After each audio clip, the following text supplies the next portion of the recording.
ക്ലാസ്സിലേക്ക് ഒരിക്കൽ കൂടി ഇവന് കടന്നു വരുവാനിടയായതിൽ വളരെ സന്തോഷിക്കുന്നു. ഈ സഭയുമായിട്ട് കൃത്യമായൊരു ബന്ധം കുറേ വർഷങ്ങളായിട്ടുണ്ട്. എൻ്റെ ഒരു പ്രധാനപ്പെട്ട കാരണം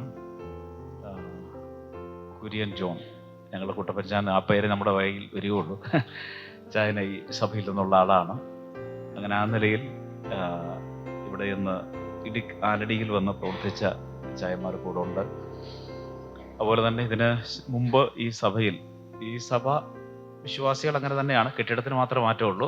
ഈ പുതിയ സഭാ കെട്ടിടം പണിതതിന് ശേഷം ആദ്യമായിട്ടാണ് ഞാൻ കടന്നു വരുന്നത്. വളരെ മനോഹരമായ ഈ സഭാ ഹാൾ കണ്ടതിലും എളിയവന് വളരെ സന്തോഷം. വളരെ പ്രാർത്ഥനയോടുകൂടെ നമുക്ക് ദിവസങ്ങളിലായിരിക്കാം. നിങ്ങളുടെ പ്രത്യേകമായ പ്രാർത്ഥനയെ ഞാൻ ചോദിക്കുന്നു. എനിക്ക് സ്വല്പമായൊരു ചുമയുടെ പ്രയാസം, തൊണ്ടവേദനയൊക്കെ 2 ദിവസമായിട്ടുണ്ട്. അത് ഞാനിവിടെ വന്നപ്പോൾ മനസ്സിലായി, ഇവിടെ ഇരുന്നും പലരൊക്കെ ചുമയ്ക്കുന്നുണ്ട്. കേരളത്തിലുടനീളമുള്ള ഒരു പ്രതിസന്ധിയാണ് അത്. എളിയവനും ഉണ്ട്. ക്ലാസ്സിനെ അത് ബാധിക്കില്ല നിങ്ങളുടെ പ്രതീക്ഷയോടെ നിങ്ങളുടെ പ്രാർത്ഥന ഞാൻ ചോദിക്കുകയാണ്. ഞാനിതിനു മുമ്പ് ഇവിടെ വന്ന് 1-2 പ്രാവശ്യം ക്ലാസ് എടുത്തിട്ടുണ്ട്. വിചാരം അത് ഏതൊക്കെയാണെന്ന് നിങ്ങൾക്ക് ഓർമ്മയുണ്ടെന്ന് വിചാരിക്കുക. ഓക്കെ, ഓർക്കുന്നവരുണ്ടാവും, ഓർക്കാത്തവരുണ്ട്. നോട്ട് എഴുതുന്നവരുടെ ഓർമ്മയുണ്ടെന്ന് എനിക്ക് വിചാരം. എന്തോ ആമോസിന്റെ പ്രവചനം പഠിച്ചിട്ടുണ്ട്. ഓക്കെ, ഓർമ്മയുണ്ട്. ഞാൻ കഴിഞ്ഞ ദിവസം ഒരു സ്ഥലത്ത് ചെന്നപ്പം 25 വർഷം മുമ്പ് ഞാൻ പ്രസംഗിച്ച ഒരു പ്രസംഗം മുഴുവൻ എൻ്റെ അടുത്ത് പറഞ്ഞു കേൾപ്പിച്ചു. ബ്രദർ ഇന്നതാ പ്രസംഗിച്ചു. അപ്പോൾ ഞാൻ വിചാരിക്കും ആൾക്കാരൊക്കെ വളരെ ശ്രദ്ധയോടെ കേൾക്കുന്ന ആൾക്കാരുണ്ട്. പ്രായമുള്ളൊരു അപ്പച്ചൻ്റെ ഓർമ്മ നമുക്കുണ്ടായിരുന്ന എത്രയും നന്നായിരുന്നു എന്ന് ഞാൻ ചിന്തിച്ചു പോയി. എനിവേ, നമ്മൾ ബൈബിൾ ക്ലാസ്സിലേക്ക് പ്രവേശിക്കുവാൻ പോവുകയാണ്. നമ്മൾ ഇന്ന് പഠിക്കുവാൻ പോകുന്ന വിഷയം അടിസ്ഥാന ഉപദേശ സത്യങ്ങളിൽ ഒരു ഉപദേശ സത്യമാകുന്ന വേദപുസ്തക ശാസ്ത്രം എന്ന് പറയുന്ന വിഷയമാണ്. അപ്പോൾ നിങ്ങൾ വിചാരിക്കുകയാണ്, ഇത്ര നാളായിട്ട് ഞങ്ങൾ വേദപുസ്തകമല്ലേ വിശ്വസിച്ചുകൊണ്ടിരിക്കുന്നത്, ഇത് ഞങ്ങൾക്ക് തന്നെ അറിയാത്ത പുതിയ കാര്യം വല്ലതും ആണോ എന്ന് ചിന്തിക്കാൻ സാധ്യതയുണ്ട്. ഒരു പക്ഷെങ്കിൽ നമ്മളുടെ സൺഡേ സ്കൂൾ എല്ലാ പാഠങ്ങളും പഠിച്ചവർക്ക് ഈ വിഷയത്തെക്കുറിച്ച് അവബോധമുണ്ട് എന്ന് ഞാൻ വിശ്വസിക്കുകയാണ്. അപ്പോൾ തന്നെ അത് പഠിച്ചു പോയി എന്നതിനുപരിയായി അതിൻ്റെ വ്യക്തമായ ആശയങ്ങൾ നമുക്ക് ഉൾക്കൊള്ളുവാൻ കഴിയുന്നുണ്ടോ എന്നുള്ളതും ശ്രദ്ധേയമായ കാര്യമാണ്. ഈ നാളുകളിൽ ഉപദേശ വിഷയങ്ങൾ പഠിക്കേണ്ടത് വളരെ അനിവാര്യമായിരിക്കുന്ന കാര്യമാണ്. റോമാലേഖനം 16-ാം അധ്യായം അതിൻ്റെ 17-18 വാക്യങ്ങളിൽ പൗലോസ് ഇങ്ങനെയാണ് പറയുന്നത്: സഹോദരന്മാരെ, നിങ്ങൾ പഠിച്ച ഉപദേശത്തിന് വിപരീതമായ ദ്വന്ദ്വപക്ഷങ്ങളെയും ഇടർച്ചകളെയും ഉണ്ടാക്കുന്നവരെ സൂക്ഷിച്ചു കൊള്ളണമെന്ന് ഞാൻ നിങ്ങളെ പ്രബോധിപ്പിക്കുന്നു. അവരോടകന്ന് മാറുവിൻ. അങ്ങനെയുള്ളവർ നമ്മുടെ കർത്താവായ യേശുവിനെ അല്ല, തങ്ങളുടെ വയറ്റിനെ അത്രേ സേവിക്കുകയും ചക്കരവാക്കും മുഖസ്തുതിയും പറഞ്ഞ് സാധുക്കളുടെ ഹൃദയങ്ങളെ വഞ്ചിച്ച് കളയുകയും ചെയ്യുന്നു എന്ന് നമ്മൾ വായിക്കുന്നു. നമ്മൾ പഠിച്ച ഉപദേശം, ഈ പഠിച്ച ഉപദേശം എന്ന് പറയുന്നത് ബൈബിളിൽ പഠിപ്പിച്ചിട്ടുള്ള ഉപദേശങ്ങളാണ്. ദൈവവചനത്തിലൂടെ നമുക്ക് നൽകിയിട്ടുള്ള ഉപദേശങ്ങളാണ്. നമ്മൾ എഫേസ്യ ലേഖനം 4-ാം അധ്യായം അതിൻ്റെ 14-ാമത്തെ വാക്യത്തിൽ, അങ്ങനെ നാം ഇനി മനുഷ്യരുടെ ചതിയാലും ഉപായത്താലും തെറ്റിച്ചു കളയുന്ന തന്ത്രങ്ങളിൽ കുടുങ്ങിപ്പോകാതിരിപ്പാൻ തക്കവണ്ണം ഉപദേശത്തിന്റെ ഓരോരോ കാറ്റിനാൽ അലഞ്ഞുഴലുന്ന ശിശുക്കളാകാതെ ആയിരിക്കാതെ സ്നേഹത്തിൽ സത്യം സംസാരിച്ചുകൊണ്ട് ക്രിസ്തു എന്ന തലയോളം സകലത്തിലും വളരുവാൻ ഇടയാകണം എന്നുള്ള പ്രബോധനം നമുക്കുണ്ട്. അപ്പോൾ ഉപദേശത്തിന്റെ ഓരോരോ കാറ്റിനാൽ അലഞ്ഞുഴലുന്ന ശിശുക്കൾ, നമുക്കറിയാം ശിശുക്കളുടെ ഒരു പ്രത്യേകതയാണ്, ആരെങ്കിലും എന്തെങ്കിലുമൊക്കെ പറഞ്ഞു കഴിഞ്ഞാൽ എന്ത് ചെയ്യും? ഒരു മുട്ടായി ഒക്കെ കൊടുത്തു കഴിഞ്ഞാൽ പിള്ളേർ അതിൻ്റെ പുറം, കൊച്ചു പിള്ളേരുടെ കാര്യമാണ് പറഞ്ഞാൽ. ഇപ്പോഴത്തെ പിള്ളേർ കുറേ കൂടെ സ്മാർട്ടാണ്. എൻ്റെയൊക്കെ ഒരു ഇന്നത്തെ എന്നെ ഈ കാലഘട്ടത്തെ ജെൻസി പുതിയ പേരുകളൊക്കെ ഉണ്ട്. ജെൻസി കിഡ്സിനെ കുറിച്ചല്ല ഉദ്ദേശിക്കുന്നത്, 90 കിഡ്സോ ഞാനൊക്കെ അതിന് മുമ്പുള്ളോ ഇല്ലെ 70s ഉള്ള ആൾക്കാർ. അപ്പോൾ അങ്ങനെയുള്ള ഒരാൾക്കാരെ സംബന്ധിച്ചിടത്തോളം, കുഞ്ഞുങ്ങളെ സംബന്ധിച്ച് എന്തെങ്കിലും ഒരു കാര്യം പറഞ്ഞാൽ അതാണോ ശരി ഇതാണോ എന്നറിയാതെ കാര്യങ്ങൾ വ്യവച്ഛേദിച്ച് മനസ്സിലാക്കുവാൻ കഴിയാത്ത ആൾക്കാരുണ്ട്. ഈ നാളുകളിൽ എനിക്ക് നമ്മുടെ പല സഭകളിലും ഉപദേശ വിഷയങ്ങളെ കുറിച്ചുള്ള വ്യക്തമായ ധാരണകൾ ഇല്ലാത്തത് കൊണ്ട് അതാണോ ശരി ഇതാണോ ശരി, അതോ നമ്മൾ രണ്ടും, അവരും ശരിയാണ് നമ്മളും ശരിയാണ് എന്നുള്ള ധാരണയിൽ പോകുന്നു. അതുകൊണ്ട് ഉപദേശ വിഷയങ്ങളെ കുറിച്ചുള്ള കൃത്യമായ ഒരറിവ് നമുക്ക് ഈ നാളുകളിൽ അനിവാര്യമായിരിക്കുന്നതാണ്. വേദപുസ്തകത്തിൽ അടിസ്ഥാന ഉപദേശ സത്യങ്ങൾ എന്ന് പറഞ്ഞാൽ എന്താ? നമ്മൾ പൊതുവെ ഈ അടിസ്ഥാന ഉപദേശ സത്യങ്ങൾ ബ്രദറുകാരെ സംബന്ധിച്ച് നമ്മൾ എന്താണ് ധരിച്ചു വെച്ചിരിക്കുന്നത്? ബൈബിൾ ക്ലാസ് ആണ്. ഞാൻ ഒരു ഏകപക്ഷീയമായി ഇത് പഠിച്ചു പോകാതെ ഒരു ക്ലാസ് രൂപേണ പോകാൻ താല്പര്യപ്പെടുന്നു. ഈ അടിസ്ഥാന ഉപദേശ സത്യം എന്നുള്ളത് നമ്മൾ എന്താ പൊതുവെ ഉദ്ദേശിക്കുന്ന? അപ്പോസ്തല പ്രവൃത്തി അല്ലെ, അപ്പോസ്തലന്മാരുടെ ഉപദേശം കേട്ടു, അപ്പം നുറുക്കിയും പ്രാർത്ഥന കഴിച്ചും പോന്നു. ഇതാണ് എന്ന് പറയുന്നത് അടിസ്ഥാന അത് തീർച്ചയായിട്ടും അത് പ്രധാനപ്പെട്ട കാര്യമാണ്. ഒരു സഭയുടെ അടിസ്ഥാന ഉപദേശങ്ങളിൽ പെട്ട കാര്യങ്ങളാണ്. എന്നാൽ അടിസ്ഥാന ഉപദേശ സത്യങ്ങൾ എന്ന് പറയുന്നത് പ്രധാനമായി വേദപുസ്തകത്തിൽ പഠിപ്പിച്ചിട്ടുള്ള പ്രധാനമായ 10 ശാഖകളുണ്ട്. 10 പ്രധാനപ്പെട്ട അടിസ്ഥാന ഉപദേശങ്ങളുണ്ട്. അതിനെ സിസ്റ്റമാറ്റിക് തിയോളജി എന്നാണ് പറയുന്നത്, അല്ലെങ്കിൽ ക്രമീകൃതമായ ദൈവശാസ്ത്രം എന്നാണ് പറയുന്നത്. അപ്പോൾ എന്താണ് ക്രമീകൃത ദൈവശാസ്ത്രം എന്ന് ചോദിച്ചു കഴിഞ്ഞാൽ ആമുഖമായി 1-2 കാര്യം ഞാൻ സൂചിപ്പിച്ചു കൊള്ളട്ടെ. വേദപുസ്തകം ഉൽപ്പത്തി തൊട്ട് വെളിപ്പാട് പുസ്തകം വരെയുള്ള നമുക്ക് ലഭിച്ചിരിക്കുന്ന വെളിപ്പാടാണ് ബൈബിൾ എന്ന് പറയുന്നത്. ഈ വെളിപ്പാട് പുരോഗമനാത്മകമായ ഒരു വെളിപ്പാട്, അല്ലെങ്കിൽ ഇറ്റ്സ് എ പ്രോഗ്രസീവ് റെവലേഷൻ. എന്താ പ്രോഗ്രസീവ് റെവലേഷൻ എന്ന് പറഞ്ഞാൽ? പ്രോഗ്രസീവ്, പുരോഗമനാത്മകമായ ഒരു വെളിപ്പാട് എന്ന് പറഞ്ഞാൽ എന്താണ്? ആ വാക്യത്തിന്റെ അർത്ഥമുണ്ട്. ഒന്നിച്ച് നൽകിയതല്ല, പുരോഗമനാത്മകമായി ക്രമീകൃതമായി നൽകിയതാണ് എന്ന് പറഞ്ഞാൽ ഉപദേശസത്യങ്ങളെല്ലാം ഒന്നിച്ച് നമുക്ക് നൽകിയതല്ല. എബ്രായത്തിൽ പറയുന്നത് ദൈവം പണ്ട് ഭാഗമായി വിവിധ എന്ന് പറഞ്ഞാൽ വിവിധ സമയങ്ങളിൽ വിവിധ നിലകളിൽ ഈ വെളിപ്പാടുകൾ നമുക്ക് എന്ത് ചെയ്തു? പൂർത്തീകരിച്ച് നൽകി. അപ്പോൾ ഈ വെളിപ്പെടുത്തിയ വെളിപ്പാടുകളെല്ലാം ഒരു വേദഭാഗത്തിലോ ഒരു പുസ്തകത്തിലോ എന്ത് ചെയ്തിട്ടില്ല? നൽകിയിട്ടില്ല. ഇത് 66 പുസ്തകങ്ങളിൽ അവിടെ ഇവിടങ്ങളിൽ എന്ത് ചെയ്തിരിക്കുന്നതാണ്? ചിതറിക്കിടക്കുന്നതാണ്. അപ്പോൾ ക്രമീകൃത ദൈവശാസ്ത്രം എന്ന് പറഞ്ഞാൽ ഈ ചിതറിക്കിടക്കുന്ന പുരോഗമനാത്മകമായി നൽകിയ വെളിപ്പാടുകളെ ക്രോഡീകരിച്ച് നമ്മൾ പഠിക്കുന്നതിനെയാണ് എന്ന് പറയുന്നത് സിസ്റ്റമാറ്റിക് തിയോളജി എന്ന് പറയാം. നമുക്ക് ഒന്നും കൂടെ ലളിതമായി പറഞ്ഞാൽ, നമ്മുടെയൊക്കെ വീടുകളിൽ ചെന്നാൽ നമ്മൾ ചിലരുടെ വീടുകൾ സിസ്റ്റമാറ്റിക് ആയിട്ട് കാര്യങ്ങൾ ഇരിക്കും അല്ലെ? നമ്മുടെ തുണികളൊക്കെ ചിലയിടത്താണ് ഒരു സിസ്റ്റം കാണുന്നത്, അതെല്ലാം വലിച്ചു വാരി കണ്ടെടുക്കാൻ തന്നെ വലിയ പാടായിരിക്കും. അവിടെ ഇവിടെ എല്ലാം ഇങ്ങനെ കിടക്കുക. എന്നാൽ സിസ്റ്റമാറ്റിക് ആയിട്ടുള്ള ആൾക്കാരുടെ വീടുകളിൽ ചെന്ന് കഴിഞ്ഞാൽ അവരുടെ സൗകര്യമാർക്ക് അവരുടെ പാത്രങ്ങൾ, തവിയ്, സ്പൂണ്, അച്ചാർ വെച്ചിരിക്കുന്ന കറി പൗഡർ വെച്ച് ഓരോ കബോർഡ്, ഇപ്പോഴത്തെ കാലം അങ്ങനെയാണ്, അതൊക്കെ കൃത്യമായ സ്ഥലങ്ങളിൽ എന്തുണ്ടാകും? അടുക്കി വെച്ചിട്ടുണ്ട്. അതിന് തപ്പിപ്പിടിച്ചൊന്നും പോകണ്ട എന്ന് പറഞ്ഞതുപോലെ പല സ്ഥലങ്ങളിലുള്ള കാര്യങ്ങളെല്ലാം ഓരോരോ അടുക്കും ചിട്ടയോടും കൂടെ വെക്കുന്നതിനെയാണ് ക്രമീകൃതം എന്ന് പറയാം. അപ്പൊ ക്രമീകൃത ദൈവശാസ്ത്രം എന്ന് പറഞ്ഞാൽ ഉൽപ്പത്തി പുസ്തകം തൊട്ട് വെളിപ്പാട് പുസ്തകം വരെയുള്ള പുസ്തകങ്ങളിൽ ദൈവത്തെക്കുറിച്ചും ഇതര വിഷയങ്ങളെക്കുറിച്ചും പറഞ്ഞിരിക്കുന്ന കാര്യങ്ങൾ ക്രമീകൃതമായി ക്രോഡീകരിച്ച് പഠിക്കുന്നതിനെയാണ് എന്ന് പറയുന്നത് ക്രമീകൃത ദൈവശാസ്ത്രം, അല്ലെങ്കിൽ സിസ്റ്റമാറ്റിക് തിയോളജി എന്ന് പറയാം. അങ്ങനെ വേദപുസ്തകത്തിൽ വെളിപ്പെടുത്തിയിട്ടുള്ള ഉപദേശ സത്യങ്ങളെ മുഴുവനായി 10 ശാഖകളായിട്ട് നമുക്ക് എന്ത് ചെയ്യാം? തരം തിരിച്ച് പഠിക്കുവാൻ സാധിക്കുന്ന. അത് ഏതൊക്കെയാണെന്ന് വളരെ പെട്ടെന്ന് ഞാൻ പറയാം. നമ്മൾ പഠിക്കാൻ പോകുന്നത് വേദപുസ്തക ശാസ്ത്രം അഥവാ ബിബ്ലിയോളജി എന്ന് പറയുന്ന വിഷയമാണ്. എനിക്ക് തോന്നുന്നു ഈ 10 ശാഖകൾ ഞാൻ ജസ്റ്റ് ഒന്ന് പറഞ്ഞു പോകാം, ഇതിലേക്ക് നമ്മൾ മടങ്ങി വരും. ഇത് പഠിക്കുമ്പോൾ നിങ്ങൾക്കറിയാം ഏതൊക്കെ പഠിച്ചിട്ടുണ്ട് എന്നുള്ളത് നിങ്ങൾക്കറിയാം, ഏതൊക്കെ പഠിച്ചിട്ടില്ല എന്ന് നിങ്ങൾക്കറിയാം. ഇതിന്റെ അർത്ഥം ഈ 10 ശാഖകളെ കുറിച്ച് ഒരറിവും ഇല്ലാത്തവരാണ് എന്നുള്ള ബോധമൊന്നും എനിക്കില്ല. ഇതേക്കുറിച്ചൊക്കെ ഒരു സാമാന്യ അറിവ് നിങ്ങൾക്കുണ്ട്. എന്നാൽ അതൊരു ക്രമീകൃതമായി ഈ 10 ശാഖകളും പഠിച്ചിട്ടുണ്ടോ എന്നുള്ളതാണ് വിഷയം. ഈ വിഷയം നിങ്ങൾക്ക് അറിയത്തില്ല, വിഷയമില്ല, ഇന്ന് നമ്മൾ പഠിക്കാൻ പോവുകയാണ്. 66 പുസ്തകങ്ങൾ അടങ്ങിയ സത്യവേദ പുസ്തകത്തെ അഥവാ ബൈബിളിനെ കുറിച്ചുള്ള പഠനമാണ് എന്ന് പറയുന്നത് വേദപുസ്തക ശാസ്ത്രം, അല്ലെങ്കിൽ ബിബ്ലിയോളജി എന്ന് പറയാം. ഇതേക്കുറിച്ച് നമ്മൾ പിന്നീട് വിശാലമായി ചിന്തിക്കും. നമ്മുടെ ക്ലാസ് ഈ 2 ദിവസം അതാണ് പഠിക്കാൻ പോകുന്നതുകൊണ്ട് അതിലേക്ക് ഞാൻ ഇപ്പോൾ കടക്കുന്നില്ല, പിന്നീട് മടങ്ങി വരാം. രണ്ടാമത്തെ വിഷയം ദൈവശാസ്ത്രം അഥവാ തിയോളജി എന്ന് പറയുന്ന വിഷയമാണ്. തിയോളജി എന്ന പദം തെയോസ് എന്നും ലോഗോസ് എന്ന് പറയുന്ന 2 ഗ്രീക്ക് പദങ്ങളിൽ വന്നിട്ടുള്ളതാണ്. അതിന്റെ അർത്ഥം തെയോസ് എന്ന് പറയുന്ന വാക്കിന്റെ അർത്ഥം ദൈവമെന്നും ലോഗോസ് എന്ന് പറയുന്ന പദത്തിന്റെ അർത്ഥം വചനം എന്നുമാണ്, ഡിസ്കോഴ്സ് എന്നാണ്. എന്ന് പറഞ്ഞു കഴിഞ്ഞാൽ ദൈവത്തെക്കുറിച്ചുള്ള പഠനത്തെയാണ് എന്ന് പറയുന്നത് ദൈവശാസ്ത്രം അല്ലെങ്കിൽ തിയോളജി എന്ന് പറയും. അപ്പോൾ ദൈവത്തെക്കുറിച്ചും ദൈവിക ഉപദേശ സത്യങ്ങളെക്കുറിച്ചുമുള്ള അടിസ്ഥാന പഠനമാണ് എന്ന് പറയുന്നത് ദൈവശാസ്ത്രം എന്ന് പറയുന്നത്.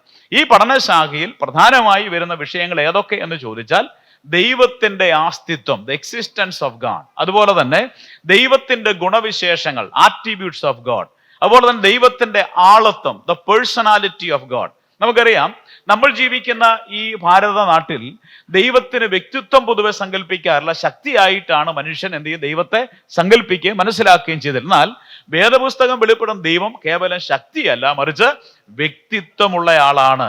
ചിന്തയും വിചാരവും വികാരങ്ങളും ഒക്കെയുള്ള മനുഷ്യരോട് സംസാരിക്കുകയും ഇടപെടുകയും ചെയ്യുന്ന വ്യക്തിത്വമുള്ളയാളാണ്. ആ വ്യക്തിത്വ ഗുണവിശേഷങ്ങൾ എന്തൊക്കെയാണ് എന്നുള്ളതും ഈ പഠനത്തിൽ പെടുന്നതാണ്. അതോടൊപ്പം തന്നെ ഈ ദൈവം ത്രിയേകനാണ്. പിതാവ്, പുത്രൻ, പരിശുദ്ധാത്മാവ് എന്നീ നിലകളിൽ ത്രിയേകനായി നിത്യനായി വിരാജിക്കുന്നവനാണ് ദൈവം എന്നുള്ള ആ പഠനത്തെയാണ് എന്ന് പറയുന്നത് ദൈവശാസ്ത്രം എന്ന് പറയാം. ഈ വിഷയം ഇവിടെ പഠിച്ചിട്ടുണ്ടോ?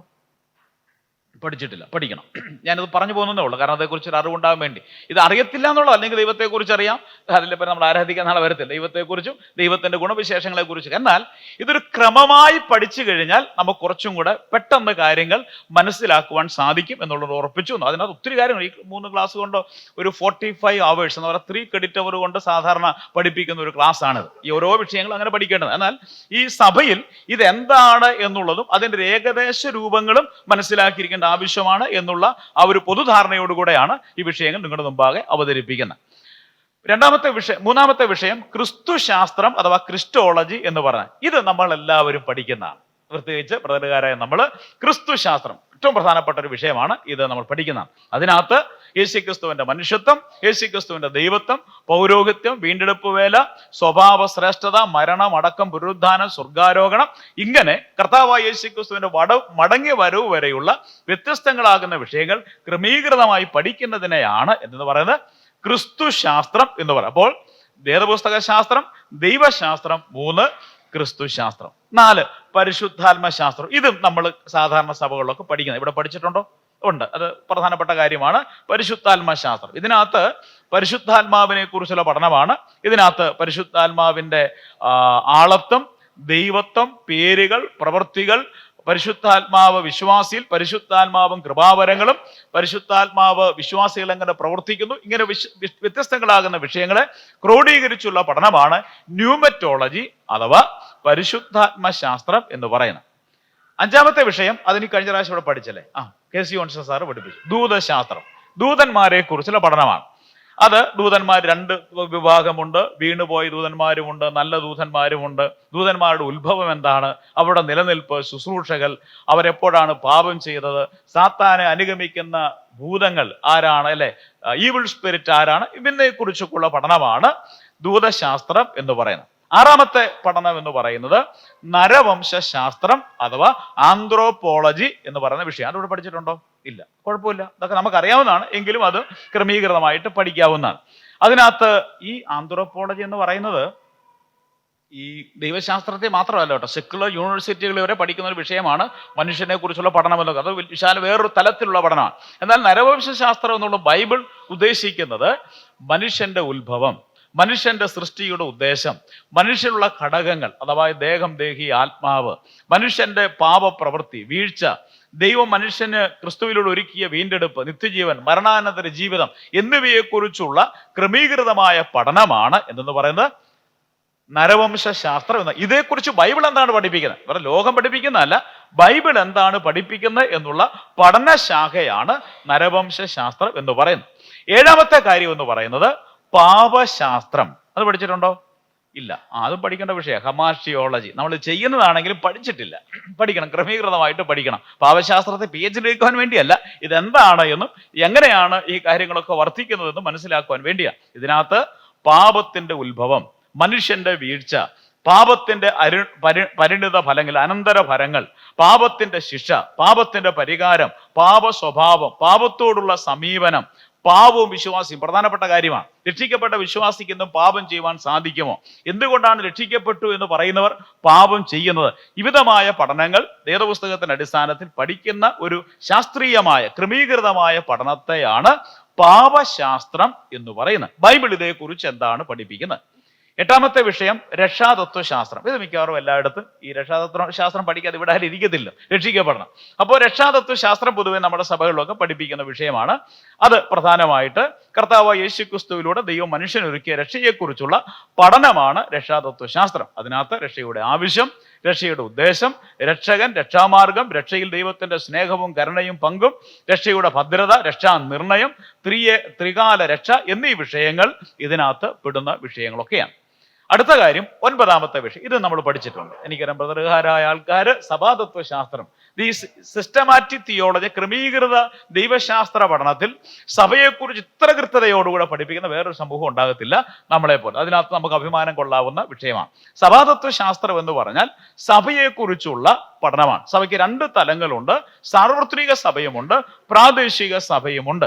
അപ്പോൾ ഈ സഭയെക്കുറിച്ചുള്ള അതിന്റെ ആരംഭം, അതിന്റെ മർമ്മം, പ്രാദേശിക സഭ, സാർവത്രിക സഭ, സഭയുടെ വളർച്ച, സഭാ പരിപാലനം, സഭയിലെ ശുശ്രൂഷകൾ, സഭയും വിശ്വാസിയും, സഭയുടെ മഹത്വകരമായ പ്രത്യാശ തുടങ്ങിയ ക്രമീകൃതമായ പഠനമാണ് സഭാതത്വശാസ്ത്രം എന്ന് പറയുന്നത്. അവസാനത്തെ കാര്യവും നമ്മൾ മിക്കവാറും ഒക്കെ പഠിക്കാറുള്ളതാണ്. എന്താണ്? ഭാവികാല ശാസ്ത്രം. മിക്കവാറും നമുക്ക് ഇതിനാണ് കൂടുതൽ താല്പര്യം. ഭാവിയിൽ എന്തൊക്കെയാണ് നടക്കുവാൻ പോകുന്നത് എന്നുള്ളതാണ്. ഇതിനകത്ത് പ്രധാനമായിട്ട് വരുന്നത് ഭാവിയിൽ വരുവാനുള്ള സഭയുടെ പ്രത്യാശ, ഉൽപ്രാവണം, കർത്താവിന്റെ രണ്ടാം വരവ്, മഹത്വ പ്രത്യക്ഷത, പരസ്യ പ്രത്യക്ഷത, അതുപോലെ തന്നെ കുഞ്ഞാടിന്റെ കല്യാണം, മഹാപീഡന കാലഘട്ടം, അന്തിക്രിസ്തുവിന്റെ ഭരണം, 1000 ആണ്ട് വാഴ്ച, ക്രിസ്തുവിന്റെ ന്യായാസനം, വെള്ളസിംഹാസനം, നിത്യത, നരകം തുടങ്ങിയ വിഷയങ്ങൾ ക്രമീകൃതമായി പഠിക്കുന്നതിനെയാണ് എന്ന് പറയുന്നത്. അപ്പോൾ അടിസ്ഥാന ഉപദേശ സത്യങ്ങൾ എന്ന് പറയുമ്പോൾ രക്ഷയും സ്നാനവും അപ്പനുറുക്കലും മാത്രമല്ല, വേദപുസ്തകത്തിൽ ഇങ്ങനെ പറഞ്ഞിട്ടുള്ള ഈ വിഷയങ്ങളെല്ലാം ക്രമീകൃതമായിട്ട് പഠിക്കുന്നതിനെയാണ് എന്ന് പറയുന്നത് അടിസ്ഥാന ഉപദേശ സത്യങ്ങൾ എന്ന് പറയുന്നത്. ഇത് ഓർത്തിരിക്കുവാൻ വളരെ എളുപ്പമാണ്. 10 ശാഖകളാണ് എന്ന് ഞാൻ പറയും. ഒന്ന്, ഏറ്റവും പ്രധാനപ്പെട്ടത് ബൈബിൾ ശാസ്ത്രം. എന്തുകൊണ്ടാണെന്നറിയാമോ? ബിബ്ലിയോളജി. ഇതാണ് ഏറ്റവും പ്രധാനപ്പെട്ടത്. കാരണം നമ്മൾ ബാക്കിയുള്ള 9 ശാഖകളും പഠിക്കുന്ന എവിടുന്നാ? ബൈബിളിൽ നിന്ന്. അപ്പൊ ബൈബിള് നമ്മൾ വിശ്വസിക്കുന്നില്ലെങ്കിൽ, പിന്നെ ബൈബിൾ എന്താണെന്ന് നമുക്ക് അറിവില്ല എങ്കിൽ നമ്മൾ മറ്റൊരു കാര്യം എന്ത് ചെയ്യത്തില്ല, വിശ്വസിക്കുന്ന മറ്റു എത്രയോ മതഗ്രന്ഥങ്ങളുണ്ട് ഈ ലോകത്തിൽ.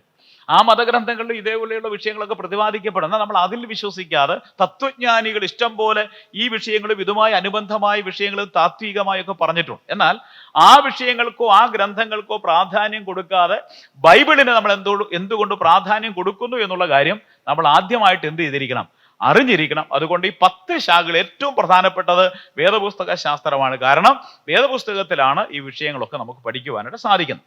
രണ്ടാമത്തെ വിഷയം ദൈവശാസ്ത്രം. അതായത് ഈ ബൈബിൾ ഒരു ദൈവത്തെ വെളിപ്പെടുത്തുന്നുണ്ട്. ആ ദൈവം എങ്ങനെയുള്ള ദൈവമാണ്?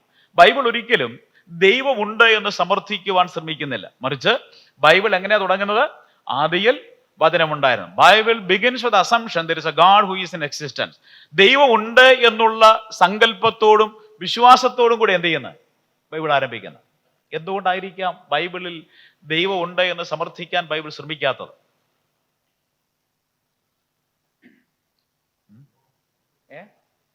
ദൈവമുണ്ട്, ദൈവമുണ്ട്, അതുകൊണ്ടാണ് സമർത്ഥിക്കാത്തത്. അതിന്റെ കാരണം ഈ മോശയൊക്കെ ഈ ഈ പുസ്തക പഞ്ചഗ്രന്ഥങ്ങൾ ഏതാണ്ട് അപ്രോക്സിമേറ്റ്ലി 1500 BC എഴുതുമ്പോൾ ആ കാലഘട്ടത്തിൽ നിരീശ്വരവാദികളുടെ എണ്ണം എത്രയാണെന്നറിയാവോ? പെർസെൻറ്റേജ്.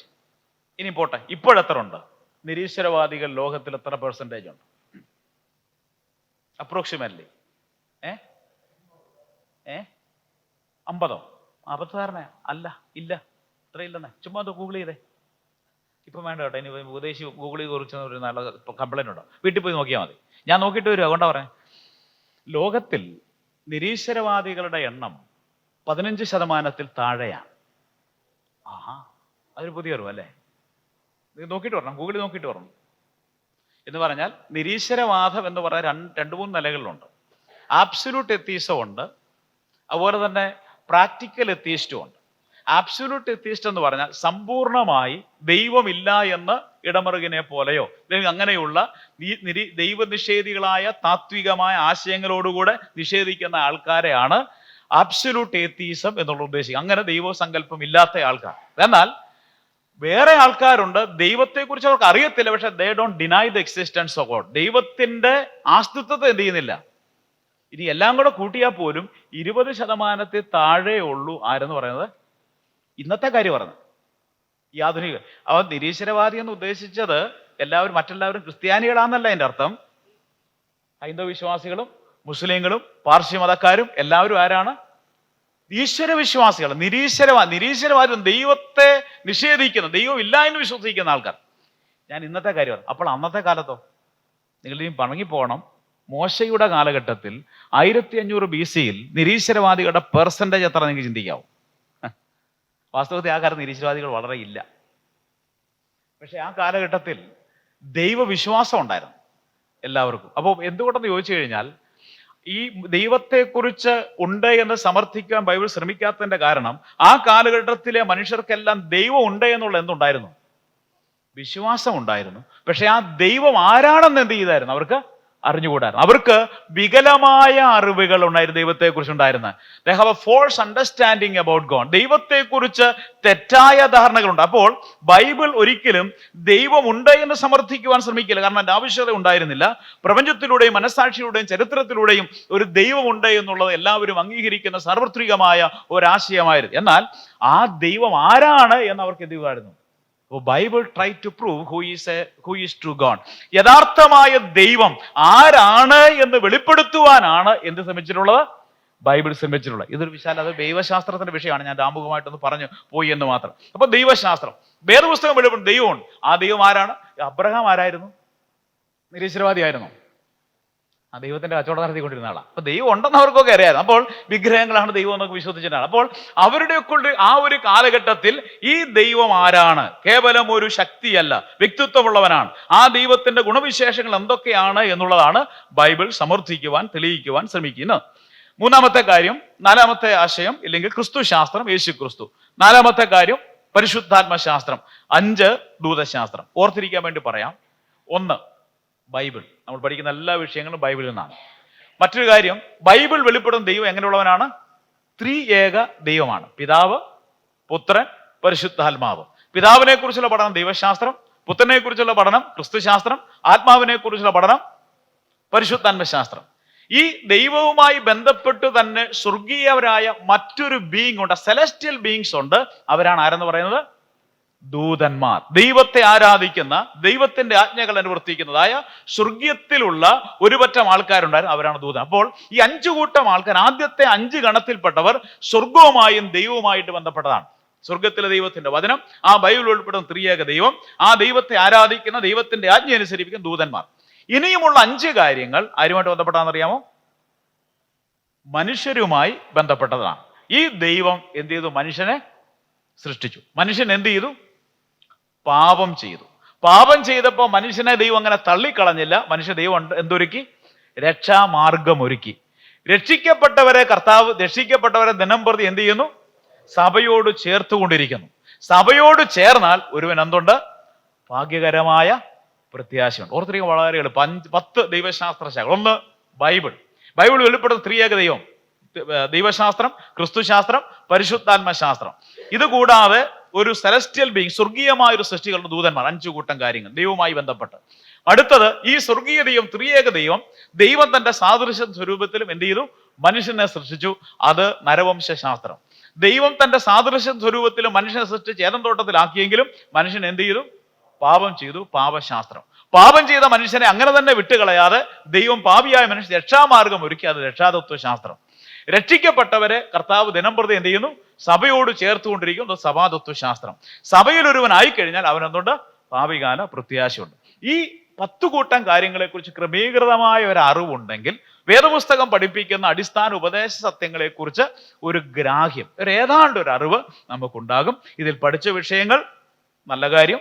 പഠിക്കാത്ത വിഷയങ്ങൾ ഉണ്ട് എങ്കിൽ ഇനിയുള്ള ക്ലാസ്സിൽ ദിവനാസമാരെ നിങ്ങൾ വിളിക്കുമ്പോൾ ഈ വിഷയങ്ങൾ പഠിച്ചാൽ നന്നായിരിക്കും എന്നൊരു അഭിപ്രായം, ഒരു നിർദ്ദേശമാണ്. അത് പ്രാദേശിക സഭയുടെ സ്വാതന്ത്ര്യത്തിൽപ്പെട്ട കാര്യം. ഞാനൊന്ന് ഒരു നിർദ്ദേശം പറഞ്ഞു എന്ന് മാത്രം. ഇനിയും ഈ ഒരു ആശയം മനസ്സിൽ വെച്ചുകൊണ്ട് നമ്മൾ ഇനി പഠിക്കാൻ പോകുന്ന വിഷയത്തിലേക്ക് വരികയാണ്. എന്താണ് പഠിക്കാൻ പോകുന്നത്? വേദപുസ്തക ശാസ്ത്രം. ഇനി വേറൊരു കാര്യം ഞാൻ പറയാം. ഈ 10 ശാഖകൾ എടുക്കാൻ വന്ന എല്ലാ ടീച്ചറും പറയാം ആ വിഷയമാണ് ഏറ്റവും പ്രധാനപ്പെട്ടതെന്ന്. തീർച്ചയായിട്ടും എല്ലാ വിഷയങ്ങളും പ്രധാനപ്പെട്ടതാണ്. ഞാൻ വേദപുസ്തക ശാസ്ത്രം പ്രധാനപ്പെട്ടതാണെന്ന് പറഞ്ഞതിന്റെ കാരണം മറ്റെല്ലാ ശാഖകളും വേദപുസ്തകത്തിൽ പഠിക്കുന്നത് കൊണ്ടാണ് വേദപുസ്തക ശാസ്ത്രം പ്രധാനമാണ് എന്ന് ഞാൻ പറഞ്ഞു. ഇതിനെ ബൈബിൾ വിജ്ഞാനീയം എന്ന് വേണമെങ്കിൽ മലയാളത്തിൽ പറയാം, ഇല്ലെങ്കിൽ വേദപുസ്തക ശാസ്ത്രം. ബൈബിൾ വിജ്ഞാനീയം. ബൈബിൾ എന്ന് പറയുന്ന പേരിന്റെ ഉത്ഭവം ഞാനിത് വളരെ പെട്ടെന്ന് ഒന്ന് പറഞ്ഞു പോവുകയുള്ളൂ. വളരെ പ്രധാനപ്പെട്ട ചില കാര്യങ്ങൾ നമ്മൾ സംസാരിക്കും. ഇതൊക്കെ നമുക്ക് പൊതുവെ അറിവുള്ള വിഷയങ്ങളാണ്. ഇതൊരു ക്ലാസിന്റെ ആമുഖം എന്നുള്ള നിലയിൽ ഞാനൊന്ന് പറഞ്ഞു പോകാം. ബൈബിൾ എന്ന പേരിന്റെ ഉത്ഭവം. ബൈബിൾ എന്ന പേരിന്റെ ഉത്ഭവം ബിബ്ലോസ് എന്ന എന്നും അതുപോലെ തന്നെ ബിബ്ലിയോൺ എന്നീ രണ്ട് ഗ്രീക്ക് പദങ്ങളിൽ നിന്നാണ് ബൈബിൾ എന്ന് പറയുന്ന പദം ഉണ്ടായിട്ടുള്ളത്, പേര് വന്നിട്ടുള്ളത്. ഇത് വരാൻ കാരണം പാപ്പിറസ് ചെടിയിൽ നിന്നും രൂപപ്പെടുത്തി എടുത്തിട്ടുള്ള ചുരുളുകളാണ് പ്രാചീന കാലത്ത് എഴുതുവാൻ ഉപയോഗിച്ചത്. ഇന്നത്തെ പോലെ പേപ്പറോ പേന കൊണ്ടല്ല എഴുതിയിരുന്നത്. ആ കാലഘട്ടത്തിൽ പാപ്പിറസ് ചെടിയിൽ നൈൽ നദീതീരത്തൊക്കെ ഉണ്ടായിരുന്ന ഒരു തരം ചെടികളാണ്. അതിൽ നിന്ന് രൂപപ്പെടുത്തി എടുത്ത ഒരു ചുരുളുകളിലാണ് പ്രാചീന കാലത്ത് എഴുതുവാൻ ഉപയോഗിച്ചിരുന്നത്. ഈ പാപ്പിറസ് ചുരുളുകൾ ബിബ്ലോസ് അഥവാ പുസ്തകങ്ങൾ എന്ന് ഫ്രഞ്ച് ഭാഷയിൽ അറിയപ്പെട്ടിരുന്നു. അങ്ങനെയാണ് ഈ പേര് ബൈബിളിന് വരുവാൻ ഇടയായിത്തീർന്നത്. AD 2-ാം നൂറ്റാണ്ടിൽ തിരുവെഴുത്തുകൾക്ക് ടാ ബിബ്ലിയ എന്ന പേര് വിളിച്ചതായി സഭാ ചരിത്രം രേഖപ്പെടുത്തിയിരിക്കുന്നു. വേദപുസ്തകം ഇംഗ്ലീഷ് ഭാഷയിലേക്ക് പരിഭാഷപ്പെടുത്തിയ ജോൺ വിക്ലിഫ് എന്ന് പറയുന്ന ആ വേദപണ്ഡിതനാണ് വേദപുസ്തകത്തിന് ബൈബിൾ എന്ന് നാമകരണം ചെയ്യും. അപ്പോൾ ഇത്രയും നേരം പറഞ്ഞതിന്റെ ആകെത്തുക ഇത്രയേ ഉള്ളൂ. ബൈബിൾ എന്ന് പറഞ്ഞ പേരെങ്ങനെ വന്നു എന്ന് ചോദിച്ചാൽ, ബൈബിൾ എഴുതുവാൻ ആ കാലത്ത് ഉപയോഗിച്ചിരുന്ന പാപ്പിറസ് ചെടികളിൽ നിന്ന് രൂപപ്പെടുത്തി എടുത്തിരുന്ന ഒരു ചുരുളുകളാണ് ലഭിച്ചിരുന്നത്. അതിന് പുസ്തകങ്ങൾ എന്ന് വേണമെങ്കിൽ പറയാം. അപ്പോൾ ആ പുസ്തകങ്ങൾ എന്ന പേര് പുസ്തകങ്ങൾ ലൈബ്രറി തന്നെയാണ്, ബൈബിളിന്റെ ലൈബ്രറി തന്നെയാണ്. ആ പുസ്തകത്തിന് കൊടുത്തു എന്നുള്ളത് യാദൃശ്ചികമായ ഒരു കാര്യമല്ല എന്ന് മാത്രം ഒന്ന് ഓർത്തിരിക്കുക. രണ്ടാമത്തെ മറ്റൊരു കാര്യം, ബൈബിൾ ഇതിന്റെ എഴുത്തുകാർ, കാലം, അതുപോലെ തന്നെ സ്ഥലം എന്നിവയെക്കുറിച്ച് ഒരു പൊതുധാരണ ഞാൻ പെട്ടെന്ന് പറഞ്ഞു പോകാം. AD 1500 മുതൽ 100 വരെയുള്ള കാലഘട്ടം, ഏതാണ്ട് 1600 വർഷങ്ങൾ കൊണ്ട് 40ഓളം എഴുത്തുകാർ ലോകത്തിന്റെ വിവിധ ഭാഗങ്ങളിൽ വെച്ച് പരിശുദ്ധാത്മ നിയോഗത്താൽ വിശുദ്ധ ബൈബിളിലെ പുസ്തകങ്ങൾ എഴുതി. എന്ന് പറഞ്ഞാൽ 1500 എന്ന് പറയുന്നത് പെന്ററ്റുക്ക് എന്ന് പറഞ്ഞാൽ പഞ്ചഗ്രന്ഥങ്ങൾ, മോശയുടെ പഞ്ചഗ്രന്ഥം, അപ്രോക്സിമേറ്റ് ഡേറ്റ് ആണ് ഞാൻ പറയുന്നത്. നമ്മൾ അവസാനത്തെ പുസ്തകം, ബൈബിളിലെ അവസാനത്തെ പുസ്തകം ഏതാണ്? വെളിപ്പാട് പുസ്തകം AD 96. അതിന് നമ്മൾ അപ്രോക്സിമേറ്റ് 100 എന്ന് പറയും. അപ്പോൾ ആ കാലഘട്ടം ഇത്രയും 1600 കാലാന്തരങ്ങൾ കൊണ്ട്, കാലദൈർഘ്യങ്ങൾ കൊണ്ട് എഴുതിയ പുസ്തകമാണ് എന്ന് പറയുന്നത് ബൈബിൾ എന്ന് പറയുന്നത്. ഈ പുസ്തകം ഏതാണ്ട് 40ഓളം എഴുത്തുകാർ ഇതിന്റെ രചയിതാക്കളായി തീർന്നിട്ടുണ്ട്. വിവിധ ഭാഗങ്ങളിലും വിവിധ സാഹചര്യങ്ങളും ഒക്കെ ഉണ്ടായിരുന്ന ആൾക്കാരാണ് പുസ്തകം എഴുതിയത്. വിവിധ പരിതസ്ഥിതികളിൽ, സംസ്കാരങ്ങളിൽ, വിഭിന്നമായ തൊഴിലുകളിൽ ഏർപ്പെട്ടിരുന്ന ആൾക്കാർ ഒക്കെ ഇതിനകത്ത് എഴുത്തുകാരായി തീർന്നത്. ദാവീദിനെ പോലെയുള്ള രാജാക്കന്മാർ, അതുപോലെ തന്നെ യെശയ്യാവ്, യിരെമ്യാവ് തുടങ്ങിയ പ്രവാചകന്മാർ, മത്തായി, മർക്കോസ്, ലൂക്കോസ്, യോഹന്നാൻ തുടങ്ങിയ സുവിശേഷകന്മാർ, ദാവീദിനെ പോലെയുള്ള ഇടയന്മാർ, അതുപോലെ തന്നെ ദാവീദും ശലോമോനെ പോലുള്ള ഗായകർ, മുക്കുവർ, പത്രോസിനെ പോലെയുള്ള മുക്കുവർ, എസ്രായെ പോലെയുള്ള വേദശാസ്ത്രികൾ, ലൂക്കോസിനെ പോലെയുള്ള ഡോക്ടർമാർ, വൈദ്യന്മാർ, ഇങ്ങനെ ജീവിതത്തിലെ വിവിധ തുറകളിലുള്ള ആൾക്കാരെ കൊണ്ടാണ് 60 പുസ്തകങ്ങൾ ദൈവം എന്ത് ചെയ്ത് എഴുതിച്ച് നമ്മുടെ കയ്യിൽ നൽകിയിട്ടുള്ളത്. എഴുത്തുകാർ അങ്ങനെയുള്ളവരാണ്. ഇനിയും ഇത് എഴുതപ്പെട്ട സ്ഥലങ്ങളും വിഭിന്നങ്ങളായിരുന്നു. സീനായ് മരുഭൂമിയിൽ വെച്ച്, പാലസ്തീനിലെ മലകളിലും പട്ടണങ്ങളിലും, ദൈവാലയത്തിന്റെ പ്രാകാരങ്ങളിൽ, അതുപോലെ തന്നെ പേർഷ്യൻ തലസ്ഥാനമായ ശൂഷൻ രാജധാനിയിൽ വെച്ച്, ബാബിലോണിലെ കേദാർ നദീതീരത്ത്, രാജകൊട്ടാരം, റോമിലെ കാരാഗ്രഹം, കരിമ്പാറ കൂട്ടങ്ങളിൽ നിബിഡമായ ഏകാന്തമായ പത്മോസ് ദ്വീപ്, ഇങ്ങനെ വ്യത്യസ്തങ്ങളാകുന്ന സാഹചര്യങ്ങളായിരുന്നു വേദപുസ്തകത്തിന്റെ എഴുത്തിന് വേണ്ടി എഴുത്തുകാർ ഉപയോഗിച്ചിരുന്നതും പ്രത്യേക ശ്രദ്ധേയമായ. ഇതൊരു ആമുഖമായി പൊതുകാര്യങ്ങൾ. വേദപുസ്തകം എഴുത്തുകാർ, അവരെഴുതിയ കാലഘട്ടം, അവരെഴുതിയ സ്ഥലങ്ങളൊക്കെ വിഭിന്നങ്ങളാണ്. ഇങ്ങനെ 40-ലധികം എഴുത്തുകാർ വ്യത്യസ്ത സാഹചര്യങ്ങളും സമയങ്ങളിലുമായി ഈ 66 പുസ്തകങ്ങൾ എഴുതി നമ്മുടെ കൈകളിൽ നൽകിയിരിക്കുകയാണ്. ഈ ബൈബിളിന്റെ ചില ശ്രേഷ്ഠതകൾ ആമുഖമായി പറഞ്ഞ് നമ്മുടെ ക്രമീകൃത പഠനത്തിലേക്ക് വരുന്നതാണ്. ബൈബിളിന്റെ ശ്രേഷ്ഠത ഒന്ന്, ഇത് രചനയിൽ ശ്രേഷ്ഠമാണ്. ബൈബിൾ അതിൻ്റെ രചനയിൽ ശ്രേഷ്ഠമാണ്. എന്തുകൊണ്ടാണ് രചനയിൽ ശ്രേഷ്ഠത എന്ന് പറഞ്ഞാൽ, ഒന്ന്, ഞാൻ പറഞ്ഞു ഏതാണ്ട് 40ഓളം എഴുത്തുകാർ ഇത് എഴുതി. ഒരേ ആശയമാണ് ബൈബിളിലുള്ളത്. എന്താണ്? രക്ഷയും രക്ഷകനും എന്ന് പറയുന്ന ഒരേ ആശയം. മാത്രമല്ല, ഞാൻ പറഞ്ഞു ഒരു വർഷത്തിലല്ല, 1500 കാലദൈർഘ്യം കൊണ്ട് എഴുതിയതാണ്. നിങ്ങൾ തകഴിയുടെ പുസ്തകങ്ങൾ വായിച്ച ആരെങ്കിലും ഇവിടെ ഉണ്ടോ? ഉണ്ട്. ഈ ന്യൂജൻ ആൾക്കാരും ജൻസി തലമുറ വായിച്ചാൽ മനസ്സിലാകുകയില്ല. തകഴി ശിവശങ്കരപ്പിള്ള. വേദപുസ്തകം വായിച്ചിട്ടില്ല, പിന്നെ തകഴിയുടെ കാര്യം പറയാം. ഞാൻ പറഞ്ഞ പോലെ അപ്പൊ ഈ ആൾക്കാർ കേട്ടു പോലുമില്ല. ഞാനൊരു കാര്യം പറയാൻ വേണ്ടി പറഞ്ഞതാണ്. ഈ തകഴിയെ കുറിച്ചൊക്കെ കേരളക്കരയിലെ പ്രസിദ്ധനായ ഒരു സാഹിത്യകാരനാണ്. അദ്ദേഹത്തിന്റെ സാഹിത്യകൃതികൾ ഇന്നത്തെ കൃതികളും തമ്മിലുണ്ട് ഒത്തിരി വ്യത്യാസം. ഭാഷാശൈലി വ്യത്യാസമുണ്ട്, അഭിരുചികളിൽ വ്യത്യാസമുണ്ട്, സംസ്കാരങ്ങളിൽ വ്യത്യാസമുണ്ട്. അപ്പോൾ ഈ ഒരു കാലഘട്ടത്തിലുള്ളവരുടെ ആശയങ്ങൾ തന്നെ വൈരുദ്ധ്യാത്മകങ്ങളാണ്, ഒന്നിച്ചു പോകുന്ന ആശയങ്ങളല്ല. എന്നാൽ ഞാൻ പറഞ്ഞു 1600 വർഷങ്ങൾ കൊണ്ട് എഴുതിയ മോശ എഴുതിയ ഒരു കാര്യത്തിനോ അല്ലെങ്കിൽ അവസാനത്തെ എഴുത്തുകാരനായ യോഹന്നാൻ എഴുതിയ പുസ്തകത്തിനോ തമ്മിൽ എന്തില്ല? വൈരുദ്ധ്യതകളില്ല. മറിച്ച് ഇവ തമ്മിൽ പരസ്പര പൂരകങ്ങളാണ്. One book complement to another book. ഒരു പുസ്തകം മറ്റൊരു പുസ്തകത്തിന് അനുപൂരകങ്ങളായി പോകുന്നതാണ്. അത് തന്നെ ഒരു അതിശയമാണ്. വേദപുസ്തകം ഇസ് എ മിറക്കിൾ. നിങ്ങൾ സാഹിത്യ ഗ്രന്ഥങ്ങൾ ഒന്ന് വായിച്ചു നോക്കിയാൽ അറിയാം. ഓരോരോ കാലഘട്ടത്തിലെ ഇപ്പൊ ഫാസ്റ്റാണ്, ഇപ്പോൾ ഓരോ വർഷത്തിലും ട്രെൻഡും ആശയങ്ങളൊക്കെ മാറിക്കൊണ്ടിരിക്കുക. എന്നാൽ പൊതുവെ ഒരു 10-25 വർഷങ്ങൾക്കൊക്കെ ഉണ്ടാണ് ഒരു കാലഘട്ടത്തിന്റെ മാറി അടുത്തൊരു തത്വത്തിലേക്ക് വന്നാൽ ഈ കാലഘട്ടത്തിൽ വളരെ ഫാസ്റ്റാണ്. എന്നാൽ 1600 വർഷങ്ങൾ കൊണ്ട് വ്യത്യസ്തങ്ങളാകുന്ന സാഹചര്യങ്ങളിലും സംസ്കാരങ്ങളും ജീവിച്ചിരുന്ന ആൾക്കാർ തമ്മിൽ എഴുതിയപ്പോൾ യാതൊരു വൈരുദ്ധ്യതയും എന്നില്ല. ഒന്നിൽ നിന്നൊന്നിനോട് പൂരിപ്പിക്കുന്നതായി പുരോഗമനാത്മകമായ വെളിപ്പാട് ഒന്നായി നമുക്ക് നൽകി. അത് വേദപുസ്തകത്തിന്റെ മാത്രം ഒരു ശ്രേഷ്ഠതയാണ്. രണ്ടാമത്തെ കാര്യം, ഇത് പ്രതിപാദിക്കുന്ന വിഷയത്തിൽ ഇത് ശ്രേഷ്ഠമാണ്. രണ്ടാമത്തെ ആശയം, ബൈബിളിന്റെ ശ്രേഷ്ഠത. ഇതിന്റെ എഴുത്തിൽ ഇത് ശ്രേഷ്ഠമാണ്, രചനയിൽ ഇത് ശ്രേഷ്ഠമാണ്. രണ്ട്, പ്രതിപാദിക്കുന്ന വിഷയത്തിൽ ഇത് ശ്രേഷ്ഠമാണ്. എന്തൊക്കെ കാര്യങ്ങളാണ് ബൈബിൾ പ്രതിപാദിക്കുന്നത്? പ്രപഞ്ചോൽപത്തി. പ്രപഞ്ചം എങ്ങനെ ഉണ്ടായേ? ആദ്യ ദൈവം ആകാശം. സയൻസ് എന്നാ പഠിപ്പിക്കുന്നത്? ബിഗ് ബാങ് തിയറി എന്ന് പറയാൻ എന്നാണ്? ഒരു പൊട്ടിത്തെറി ഉണ്ടായി. അപ്പോൾ പൊട്ടിത്തെറിച്ചപ്പം സൂര്യനവിടെ, ചന്ദ്രനവിടെ, ഇതെല്ലാം കൂടെ പോയി ഇങ്ങനെ ഉണ്ടായി അല്ലേ? ഇത് ശാസ്ത്രമാണോ? But it's a difference between science and theory. ശാസ്ത്രത്തിന്റെയും സിദ്ധാന്തത്തിന്റെയും വ്യത്യാസം എന്നാണെന്നറിയോ?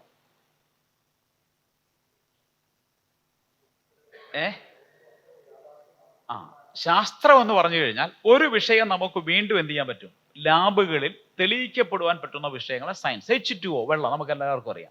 അത് ലാബുകളിൽ പോയി ഇന്നും എന്ത് ചെയ്യാം? നമുക്ക് പരീക്ഷണ നിരീക്ഷണം കൊണ്ട് വെളിപ്പെടുത്താമെന്നാണ്. എന്നാൽ സിദ്ധാന്തം എന്ന് പറഞ്ഞാൽ എനിക്ക് എൻ്റെതായ ഒരു ആശയം പറയാം.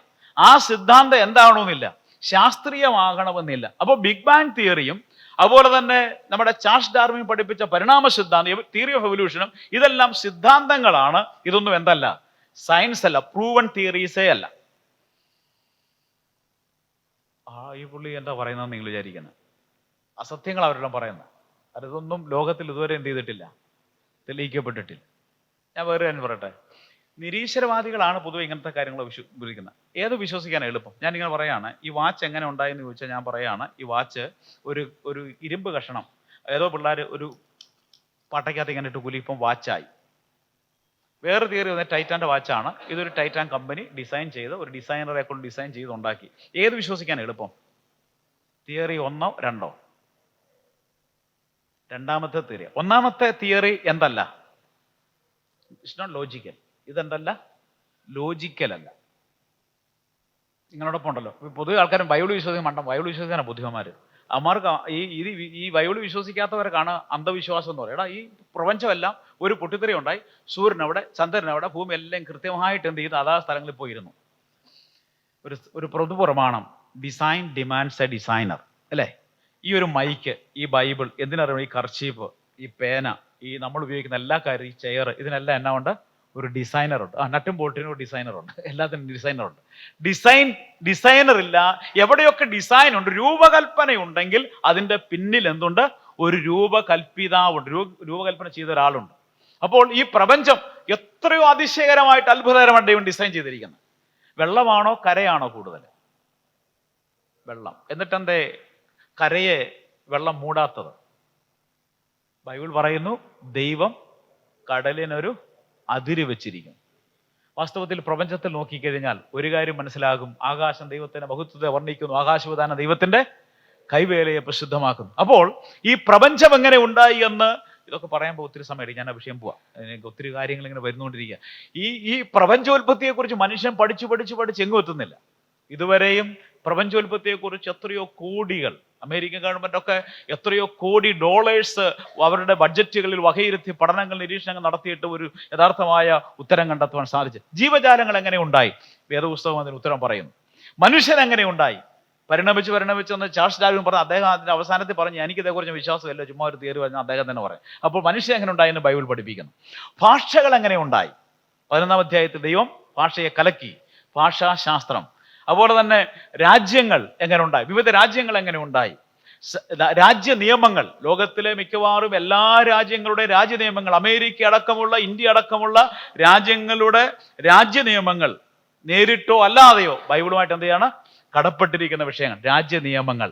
സാമ്രാജ്യത്വ ശക്തികൾ എങ്ങനെയുണ്ട്? നമ്മൾ ദാനിയേൽ പ്രവചനത്തിൽ ഏതൊക്കെയാണ്? ബാബിലോണിയൻ, മേദ്യ പാർസ്, യവന, റോമ സാമ്രാജ്യങ്ങളെ കുറിച്ചും വരുവാനുള്ള സാമ്രാജ്യത്തെക്കുറിച്ചും ഒക്കെയുള്ള വ്യക്തമായ പഠിപ്പിക്കൽ അവിടെയുണ്ട്. വേറെ കാര്യം ചിന്തിക്കണം, ഈ 4 സാമ്രാജ്യങ്ങളെ കുറിച്ച് ദാനിയേൽ എപ്പോഴാണ് പറഞ്ഞെന്നറിയാവോ? ബാബേൽ സാമ്രാജ്യം നിലനിൽക്കുമ്പോൾ. ബാബേൽ സാമ്രാജ്യത്തിന് ശേഷം വന്ന യവന, റോമ, അതുപോലെ തന്നെ യവന റോമ സാമ്രാജ്യങ്ങളെ കുറിച്ച്, മേദ്യ പാർസ, യവന റോമ സാമ്രാജ്യങ്ങളെ കുറിച്ചും അലക്സാണ്ടറെ കുറിച്ചും, അലക്സാണ്ടറിന്റെ 4 ജനറൽമാർ ഈ രാജ്യം, അദ്ദേഹത്തിന്റെ രാജ്യത്തെ 4ആയി വിഭജിക്കുമെന്നുള്ള ഒക്കെ കാര്യങ്ങൾ പ്രവചനാത്മാവിൽ ആര് പ്രവചിച്ചിരുന്നു? ദാനിയേൽ പ്രവചിച്ചിരുന്നു. ഇതൊക്കെ പഠിച്ചു കഴിഞ്ഞാൽ നമ്മൾ ഇതൊക്കെ എവിടെയാ പ്രതിപാദിച്ചിരിക്കുന്നത്? Are you not excited? നമ്മളിരിക്കുന്ന ഈ പുസ്തകം ഉണ്ടല്ലോ, ചുമ്മാ പുസ്തകമല്ല. ഇത് വിശ്വസനീയമായി ശാസ്ത്രം പുരോഗമിക്കുമ്പോൾ, പഠനശാഖകൾ പുരോഗമിക്കുമ്പോൾ, ചരിത്രങ്ങൾ പുരോഗമിക്കുമ്പോൾ, ചരിത്ര ഗവേഷണങ്ങൾ പുരോഗമിക്കുമ്പോൾ ബൈബിൾ ശരിയാണെന്ന് എല്ലാവരും അംഗീകരിക്കുന്ന ഒരു കാലഘട്ടം നമ്മൾ ജീവിച്ചിരിക്കുക. 3-ാമത്തെ കാര്യം, ശ്രേഷ്ഠത. ഇതിന്റെ നിലനിൽപ്പിൽ ഇത് ശ്രേഷ്ഠമാണ്. ഈ ബൈബിളിനെ ഇല്ലായ്മ ചെയ്യുവാൻ മനുഷ്യൻ ശ്രമിച്ചതുപോലെ വേറൊരു സാഹിത്യ ഗ്രന്ഥത്തെയും ഇല്ലായ്മ ചെയ്യാൻ ശ്രമിച്ചിട്ടില്ല. സാഹിത്യകാരൻ, എത്രയോ ലോക സാമ്രാജ്യത്വ ശക്തികൾ. എന്തിനറിയാം? നമ്മുടെ നോർത്ത് ഇന്ത്യയിലൊക്കെ ഈ കേരളത്തിൽ തുടങ്ങിയില്ല വെച്ചാൽ ബൈബിൾ വാങ്ങിച്ച് കത്തിക്കാനൊക്കെ ആൾക്കാർ തുടങ്ങിയില്ലേ? ചാണകത്തിൽ കുളിപ്പിക്കുന്നു, ബൈബിള് പ്രതികൾ കീറി നശിപ്പിക്കുന്നു. പണ്ട് തൊട്ടേ തുടങ്ങിയതാ. ലോകത്തിൽ അനേകം ആൾക്കാർ ഈ ബൈബിൾ പ്രതികൾ ഇല്ലായ്മ ചെയ്യുവാൻ ശ്രമിച്ചിട്ടുണ്ട്. എന്നാൽ ലോകത്തിൽ ഏറ്റവും അധികം വിറ്റഴിക്കപ്പെട്ടിട്ടുള്ളതും ഏറ്റവും അധികം ഭാഷകൾ അച്ചടിക്കപ്പെട്ടിട്ടുള്ള പുസ്തകം ഏതാണ്? The preservation of the Bible itself is a miracle. വേദപുസ്തകത്തിന്റെ സംരക്ഷണം ദൈവം സൂക്ഷിക്കുന്നത് തന്നെ ഒരു അത്ഭുതമാണ്. ഇനിയും ഇതെല്ലാം കത്തിച്ചു കളയാൻ ഇനിയും പറ്റത്തില്ല. ഡിജിറ്റൽ ലോകത്തായി നമ്മൾ. ഇതൊന്നും ആരുടെയും കയ്യിൽ നിന്ന്, എൻ്റെ ഒക്കെ ബൈബിൾ, എൻ്റെ മൊബൈലിനകത്തിന് എത്ര തരം ബൈബിളാണെന്നറിയോ? വേർഷൻസ് നമ്മുടെ എല്ലാം ഉണ്ട്. നശിപ്പിച്ചു കളയാൻ പറ്റത്തില്ല. ആകാശവും ഭൂമിയും മാറിപ്പോയാലും എൻ്റെ വചനം മാറിപ്പോകത്തില്ല. അതുതന്നെ ഇതൊരു വാസ്തവത്തിൽ ബൈബിൾ നിലനിന്നത്, ബൈബിളിനെ ഇല്ലായ്മ ചെയ്യുവാൻ ശ്രമിച്ച ആ ഓരോരോ ബൈബിൾ എങ്ങനെ നിലനിന്നു എന്ന് മനസ്സിലാക്കിയാൽ തന്നെ ഒരു അത്ഭുത പ്രതിഭാസമാണ്. അതിന്റെ നിലനിൽപ്പിൽ ശ്രേഷ്ഠമാണ്. അവസാനത്തെ കാര്യം, ഇതിന്റെ പ്രവർത്തനത്തിൽ എന്താണ്? പ്രവൃത്തിയിൽ ഇത് ശ്രേഷ്ഠമാണ്. ദൈവവചനത്തിന്റെ പ്രവൃത്തിയിൽ ഇത് ശ്രേഷ്ഠം എന്ന് പറഞ്ഞു കഴിഞ്ഞാൽ ഏത് കൊള്ളരുതാത്ത മനുഷ്യനെയും ഇതെന്ത് ചെയ്യും? മാറ്റും, രൂപാന്തരപ്പെടും. ഷേക്സ്പിയറുടെ ഓതല്ലയോ മാക്ബത്തോ ഒന്നും വായിച്ചാരും ഗുണം പിടിച്ചിട്ടില്ല. തകഴിയുടെ പുസ്തകം വായിച്ചൊന്നും ആരും രൂപാന്തരപ്പെട്ടിട്ടില്ല. ഇടയ്ക്കൊക്കെ ഞങ്ങൾ ജയിൽ ഇവാഞ്ചലിസത്തിന് പോകുമായിരുന്നു. അപ്പം എന്നെ അത്ഭുതപ്പെടുത്തിയൊരു വിഷയം, ഒരു മനുഷ്യൻ ജയിലിൽ കിടക്കുക. അപ്പോൾ പഴയ കാലത്ത്, ഇപ്പോഴത്തെ കാലമല്ല, അന്നത്തെ കാലത്ത് ഈ പുതിയ നിയമമൊക്കെ കൊടുക്കുമ്പം ഇവർ പുകയ്ക്കാൻ വേണ്ടി ഈ എന്തെങ്കിലും ബൈബിള് കീറി ചുരുട്ടി വലിക്കും. കാരണം വേറെ വകുപ്പില്ല. അങ്ങനെ ഒരുവൻ വലിച്ചു കഴിയുമ്പോൾ ഇതിന് മൊത്തം വലിക്കാൻ പറ്റത്തില്ല, കുറച്ച് മാറ്റിയിട്ടുണ്ട്. അപ്പം അങ്ങനെ കുറച്ച് അവൻ്റെ നിരാശനായിരിക്കുമ്പോൾ ഈ ബൈബിളിൻ്റെ വാക്യം, ദൈവം ലോകത്തെ തൻ്റെ ഏകദാന പുത്രനെ വിശ്വസിച്ച് ഞാൻ നശിച്ചു പോകുന്ന നിത്യജീവൻ പ്രാപിച്ച് ദൈവം എന്നെ നൽകുന്ന ലോകത്തെ സ്നേഹിച്ചു എന്നുള്ള വാക്യം അവൻ്റെ കണ്ണിൽപ്പെട്ടു. ആ വാക്യം വായിച്ചു രക്ഷിക്കപ്പെട്ടു. വേറെ ഒരു ബൈബിളിനും വേറൊരു ഗ്രന്ഥം വായിച്ചു ഒരുത്തിനൊന്നും ഉണ്ടായിട്ടില്ല.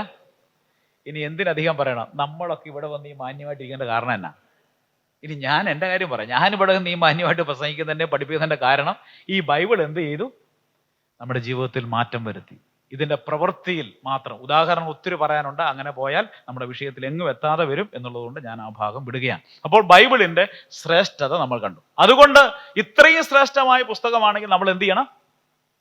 ഇത് പൂട്ടി താക്കോലും കഷത്തിനടി വെച്ചുകൊണ്ട് തലേണക്കടി പേര്, പണ്ടത്തെ ഞങ്ങളൊക്കെ നാമധേയൊക്കെ ഇതൊക്കെ ഇങ്ങനെ പൂജിക്കാൻ പറ്റിയ സാത്താൻ വന്ന ഇങ്ങനെ തലക്കടി പേടി കിട്ടാതിരിക്കാൻ വേണ്ടി വെക്കേണ്ട സാധനമല്ല ഈ പുസ്തകം. ഇതെന്ത് ചെയ്യണം എന്നറിയാവോ?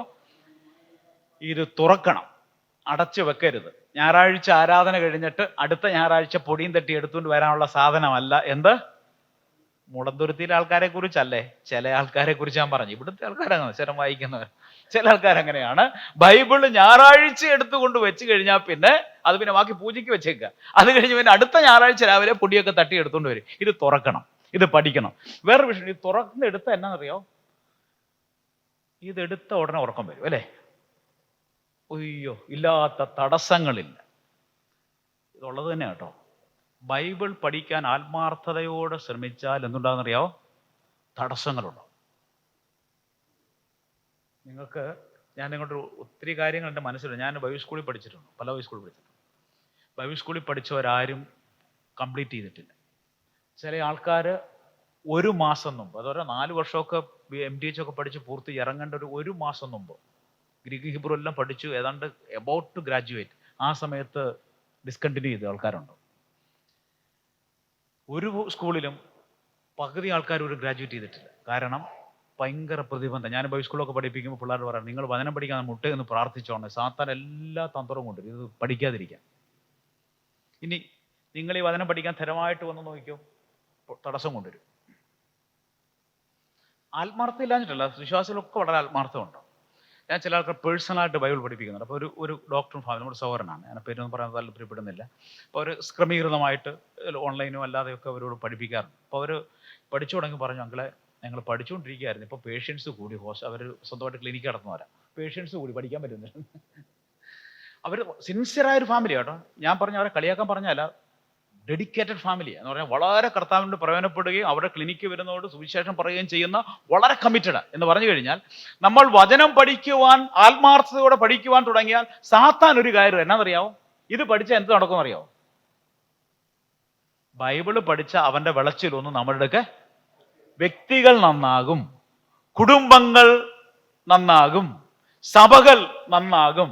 സാത്താന്റെ ഒരു തന്ത്രങ്ങളും വിലപ്പോകില്ല എന്ന് അവൻ അറിയാം. അപ്പോൾ അവന്റെ തന്ത്രങ്ങൾ വ്യക്തി ജീവിതത്തിലോ കുടുംബങ്ങളിലോ സഭയിലോ നടക്കണമെങ്കിൽ ഈ സത്യങ്ങൾ വിശ്വാസികൾ എന്ത് ചെയ്യാൻ പാടില്ല? അറിയാൻ പാടില്ല. അതുകൊണ്ട് അവൻ ആവത് പണിയെടുക്കും. എന്തിനു അറിയാവോ? ഇത് തടസ്സപ്പെടുത്തുവാൻ. എന്നാൽ പ്രാർത്ഥന, ഞാൻ പറഞ്ഞ നിങ്ങളെ പേടിപ്പിക്കാൻ വേണ്ടി പറയുന്നതല്ല, എന്നാൽ ഇതൊക്കെ യാഥാർത്ഥ്യമായിരിക്കുമ്പോൾ തന്നെ പ്രാർത്ഥനയോടുകൂടെ നമ്മൾ ദൈവാശ്രയത്തോടുകൂടെ ബൈബിൾ തുറന്ന് പഠിച്ചാൽ അനുഗ്രഹത്തിന്റെ വാതായനങ്ങൾ നമുക്ക് വേണ്ടി തുറക്കപ്പെടുകയായി. ആരൊക്കെ വ്യക്തികളിലാകട്ടെ, കുടുംബങ്ങളിലാകട്ടെ, സഭകളിലാകട്ടെ വചനം തുറന്ന് പഠിക്കുവാൻ ശ്രമിച്ചിട്ടുണ്ടോ, പ്രതിബന്ധങ്ങളും പ്രയാസങ്ങളും വരുമ്പോൾ അതിന് നിലനിന്നിട്ടുണ്ടോ, ആ വ്യക്തികളും കുടുംബങ്ങളും സഭകളും എല്ലാം എന്ത് ചെയ്തിട്ടുണ്ട്? അനുഗ്രഹിക്കപ്പെട്ടിട്ടുണ്ട്. അതുകൊണ്ട് പ്രിയപ്പെട്ടവർ, ഇത്ര ശ്രേഷ്ഠമായ ബൈബിൾ, ദൈവത്തിന്റെ വചനം നമ്മുടെ കൈകളിൽ നൽകിയിരിക്കാൻ വളരെ പ്രാർത്ഥനയോടെ സമർപ്പണത്തോടുകൂടെയും ഈ വിഷയങ്ങൾ പഠിക്കുവാൻ കർത്താവ് നമ്മളെ സഹായിക്കട്ടെ. ഇനിയും ബൈബിളുമായി ബന്ധപ്പെട്ട് മനസ്സിലാക്കിയിരിക്കേണ്ടുന്ന ചില അടിസ്ഥാന സത്യങ്ങൾ. ഇപ്പോൾ ബൈബിളിന്റെ പുറത്തുള്ള കുറേ കാര്യങ്ങൾ നമ്മൾ ഇതുവരെ കണ്ടത്. ഇനിയും ഈ നമ്മൾ വിശ്വസിക്കുന്ന ഈ ബൈബിളുമായി ബന്ധപ്പെട്ട് മനസ്സിലാക്കിയിരിക്കേണ്ടുന്ന ചില പ്രധാനപ്പെട്ട കാര്യങ്ങളുണ്ട്. അതിലേക്കാണ് നമ്മൾ കടക്കുവാൻ പോകുന്നത്. എഴുതിയെടുക്കുന്നവർക്ക് എഴുതിയെടുക്കാം. ബൈബിളുമായി ബന്ധപ്പെട്ട് മനസ്സിലാക്കിയിരിക്കേണ്ടുന്ന ചില അടിസ്ഥാന സത്യങ്ങൾ, ചില പ്രധാനപ്പെട്ട കാര്യങ്ങൾ. വേദപുസ്തകത്തിലെ 10 അടിസ്ഥാന ഉപദേശ സത്യങ്ങളുണ്ട്. എന്നാൽ ബൈബിളുമായി ബന്ധപ്പെട്ട ഒരു വിശ്വാസി എന്നുള്ള നിലയിൽ നമ്മളെല്ലാം നമ്മൾ വിശ്വസിക്കുന്ന, നമ്മൾ കൊണ്ടു നടക്കുന്ന ഈ ബൈബിളിനെ കുറിച്ച് അറിഞ്ഞിരിക്കേണ്ടുന്ന ചില ബേസിക് ട്രൂത്ത് ഉണ്ട്, അടിസ്ഥാനപരമായ ചില സത്യങ്ങളുണ്ട്. അത് ഏതൊക്കെയാണ് എന്ന് നമുക്ക് നോക്കാം. ഒന്നാമത്തെ കാര്യം വെളിപ്പാട് എന്നുള്ളതാണ്. റെവലേഷൻ. എന്താ വെളിപ്പാടെന്ന് പറയാം? What is revelation? ദൈവം വെളിപ്പെടുത്തുക. അതിന്റെ ഉത്തരം ശരിയാണ്. ദൈവം വെളിപ്പെടുത്തിയതാണ്. എന്താ വെളിപ്പെടുത്തിയത്? ഉത്തരം ശരിയാണ്. ക്ലാസ് ആയതുകൊണ്ട് ചോദിക്കുന്നത്. നമ്മൾ പറയാൻ ദൈവവചനം എന്താണ്? ദൈവത്തിന്റെ വെളിപ്പാടാണ്. എന്താ വെളിപ്പാടെന്ന് പറയാൻ? അതാണ് അതിന്റെ ഉത്തരം. മറഞ്ഞിരിക്കുന്ന കാര്യങ്ങൾ എന്ത് ചെയ്ത് മറനീക്കി കാണിക്കുന്നതിനെയാണ് വെളിപ്പാട്. അപ്പൊ വെളിപ്പെടുത്തുക. എന്ത് വെളിപ്പെടുത്തി? മറഞ്ഞിരുന്ന ചില കാര്യങ്ങൾ വെളിപ്പെടുത്തി എന്നുള്ളതാണ് എൻ്റെ ആശയം. അത് നമുക്ക് അതിന്റെ നിർവചനം ഒന്ന് പെട്ടെന്ന്, വാക്കിന്റെ അർത്ഥം എന്താണ് നമുക്കൊന്ന് കാണാം. The word meaning. എബ്രായ ഭാഷയിലെ ഗാല എന്ന വാക്കിന്റെ പരിഭാഷയാണ് വെളിപ്പാട് എന്ന് പറയുന്നത്. ഈ വാക്കിന്റെ മൂല അർത്ഥം, അതായത് എൻ്റെ ഒറിജിനൽ വാക്കിന്റെ അർത്ഥം നഗ്നത അല്ലെങ്കിൽ മറവുകൾ നീക്കി നഗ്നമാക്കുക എന്ന ആശയമാണ് ഗാല എന്ന എബ്രായ ഭാഷയിലുള്ള. ഒരു കാര്യം ഉറപ്പിച്ചോട്ടെ, പഴയ നിയമം എബ്രായ ഭാഷയിലും പ്രധാനമായി, പുതിയ നിയമം ഗ്രീക്ക് ഭാഷയിലുമാണ് എഴുതിയിരിക്കുന്നത്. നിങ്ങൾക്കറിയാമല്ലോ, ഒരു പൊതുകാര്യം. അപ്പോൾ എബ്രായ ഭാഷയിൽ ഉപയോഗിച്ചിരിക്കുന്ന റെവലേഷൻ അഥവാ വെളിപ്പാട് എന്ന് പറയുന്ന വാക്ക് ഗാല എന്ന് പറയുന്ന വാക്കാണ്. ആ വാക്കിന്റെ അർത്ഥം ഇത്രയേ ഉള്ളൂ: മറവുകൾ നീക്കി നഗ്നമാക്കുക എന്നാണ് ആ വാക്കിന്റെ അർത്ഥം. ഇനിയും ഗ്രീക്ക് ഭാഷയിൽ അപ്പോകാലിപ്റ്റോ അല്ലെങ്കിൽ അപ്പോകാലിപ്സിസ് എന്നീ ഗ്രീക്ക് പദങ്ങളാണ് വെളിപ്പാട് എന്ന പദത്തിന് ഉപയോഗിച്ചിട്ടുള്ളത്. ഈ വാക്കിന്റെ അർത്ഥവും അനാവരണം ചെയ്യുക എന്നുള്ളതാണ്. ഈ വാക്കുകൾ എഫീസ്യ ലേഖനം 1:17, 1 കൊരിന്ത്യർ 14:6, 24, 25 ഈ വാക്യങ്ങളിൽ വെളിപ്പാട് എന്നുള്ള ഈ വാക്ക് അല്ലെങ്കിൽ അപ്പോകാലിപ്സിസ് അല്ലെങ്കിൽ അപ്പോകാലിപ്റ്റിക്സ് എന്ന് പറയുന്ന പദം വരുന്നുണ്ട്. ഇതിന്റെയും അർത്ഥം എന്ന് പറയുന്നത് അനാവരണം ചെയ്യുക, നഗ്നമാക്കി കാണിക്കുക എന്നാണ് വാക്കിന്റെ അർത്ഥം.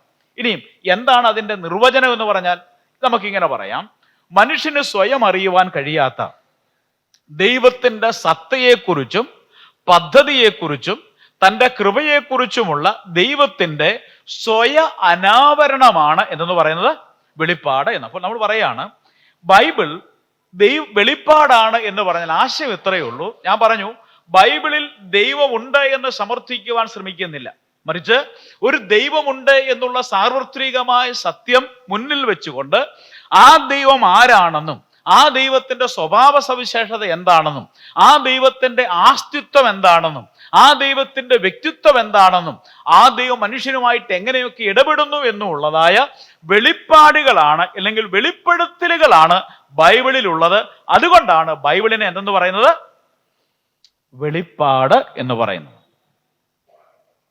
വെളിപാടെന്നാ പറയുന്നത്. വെളിപാടല്ല, വെളിപ്പാടാണ്. വെളിപ്പാട്. ഓക്കെ, വെളിപ്പാട് എന്ന് പറഞ്ഞ ആശയം ഇതാണ്. മറ നീക്കി എന്ത് ചെയ്യുക? എന്താ ദൈവം മറ നീക്കി കാണിച്ചത്? നമ്മൾ ദൈവബോധനം വെളിപ്പാടാണ്. നിങ്ങൾ ആശയം മാത്രം മനസ്സിലാക്കുക, ഇത്ര മനസ്സിലാക്കണം. ദൈവം എന്ത് വെളിപ്പെടുത്തി? ദൈവം ആരാണ് എന്ന് ഒരു ദൈവത്തെക്കുറിച്ച് നമുക്കറിയണമെങ്കിൽ ഇതിലേക്ക് വരണം, ബൈബിളിലേക്ക് വരണം. ബൈബിളിൽ വരുമ്പോഴാണ് ഈ ദൈവം ആരാണെന്നും ദൈവത്തിന്റെ സ്വഭാവ സവിശേഷതകൾ എന്താണെന്നും നമുക്കറിയുവാനായിട്ട് സാധ്യമാകുള്ളൂ. അപ്പൊ ദൈവത്തെക്കുറിച്ചും ദൈവിക പദ്ധതികളെക്കുറിച്ചുമുള്ള വെളിപ്പാടാണ് ബൈബിൾ. ദൈവത്തെക്കുറിച്ച് മാത്രമല്ല, ഈ ദൈവം മനുഷ്യനുമായിട്ട് ഇടപെടുന്ന കാര്യം എന്താണ്, ഭാവിയിൽ എന്താണ് ചെയ്യുവാൻ പോകുന്നത്, ഈ കാര്യങ്ങളെല്ലാം എവിടെയുണ്ട്? ബൈബിളിലുണ്ട്. അതാണ് വെളിപ്പാട് എന്ന് പറയുന്നത്. ഈ വെളിപ്പാട് 2 വിധത്തിൽ വെളിപ്പാടുകളുണ്ട്. ഏതൊക്കെയാണെന്നറിയാവോ? 2 ടൈപ്സ് ഓഫ് റെവലേഷൻ. 2 തരങ്ങളിലുള്ള വെളിപ്പാടുകളുണ്ട്. ഒന്ന് പൊതുവായ വെളിപ്പാട് എന്ന് പറഞ്ഞാൽ ജനറൽ റെവലേഷൻ, പൊതുവായ വെളിപ്പാട്. 2 പ്രത്യേക വെളിപ്പാട്. പൊതുവായ വെളിപ്പാട് എന്ന് പറഞ്ഞു കഴിഞ്ഞാൽ ജനറൽ കമ്പാർട്ട്മെന്റ് എന്നൊക്കെ പറയുന്നത് എല്ലാവർക്കും ഉണ്ട്. ഒരു സാധാരണ ടിക്കറ്റ് എടുത്ത എല്ലാവർക്കും ജനറൽ കമ്പാർട്ട്മെന്റിൽ കയറി ട്രാവൽ ചെയ്യാം.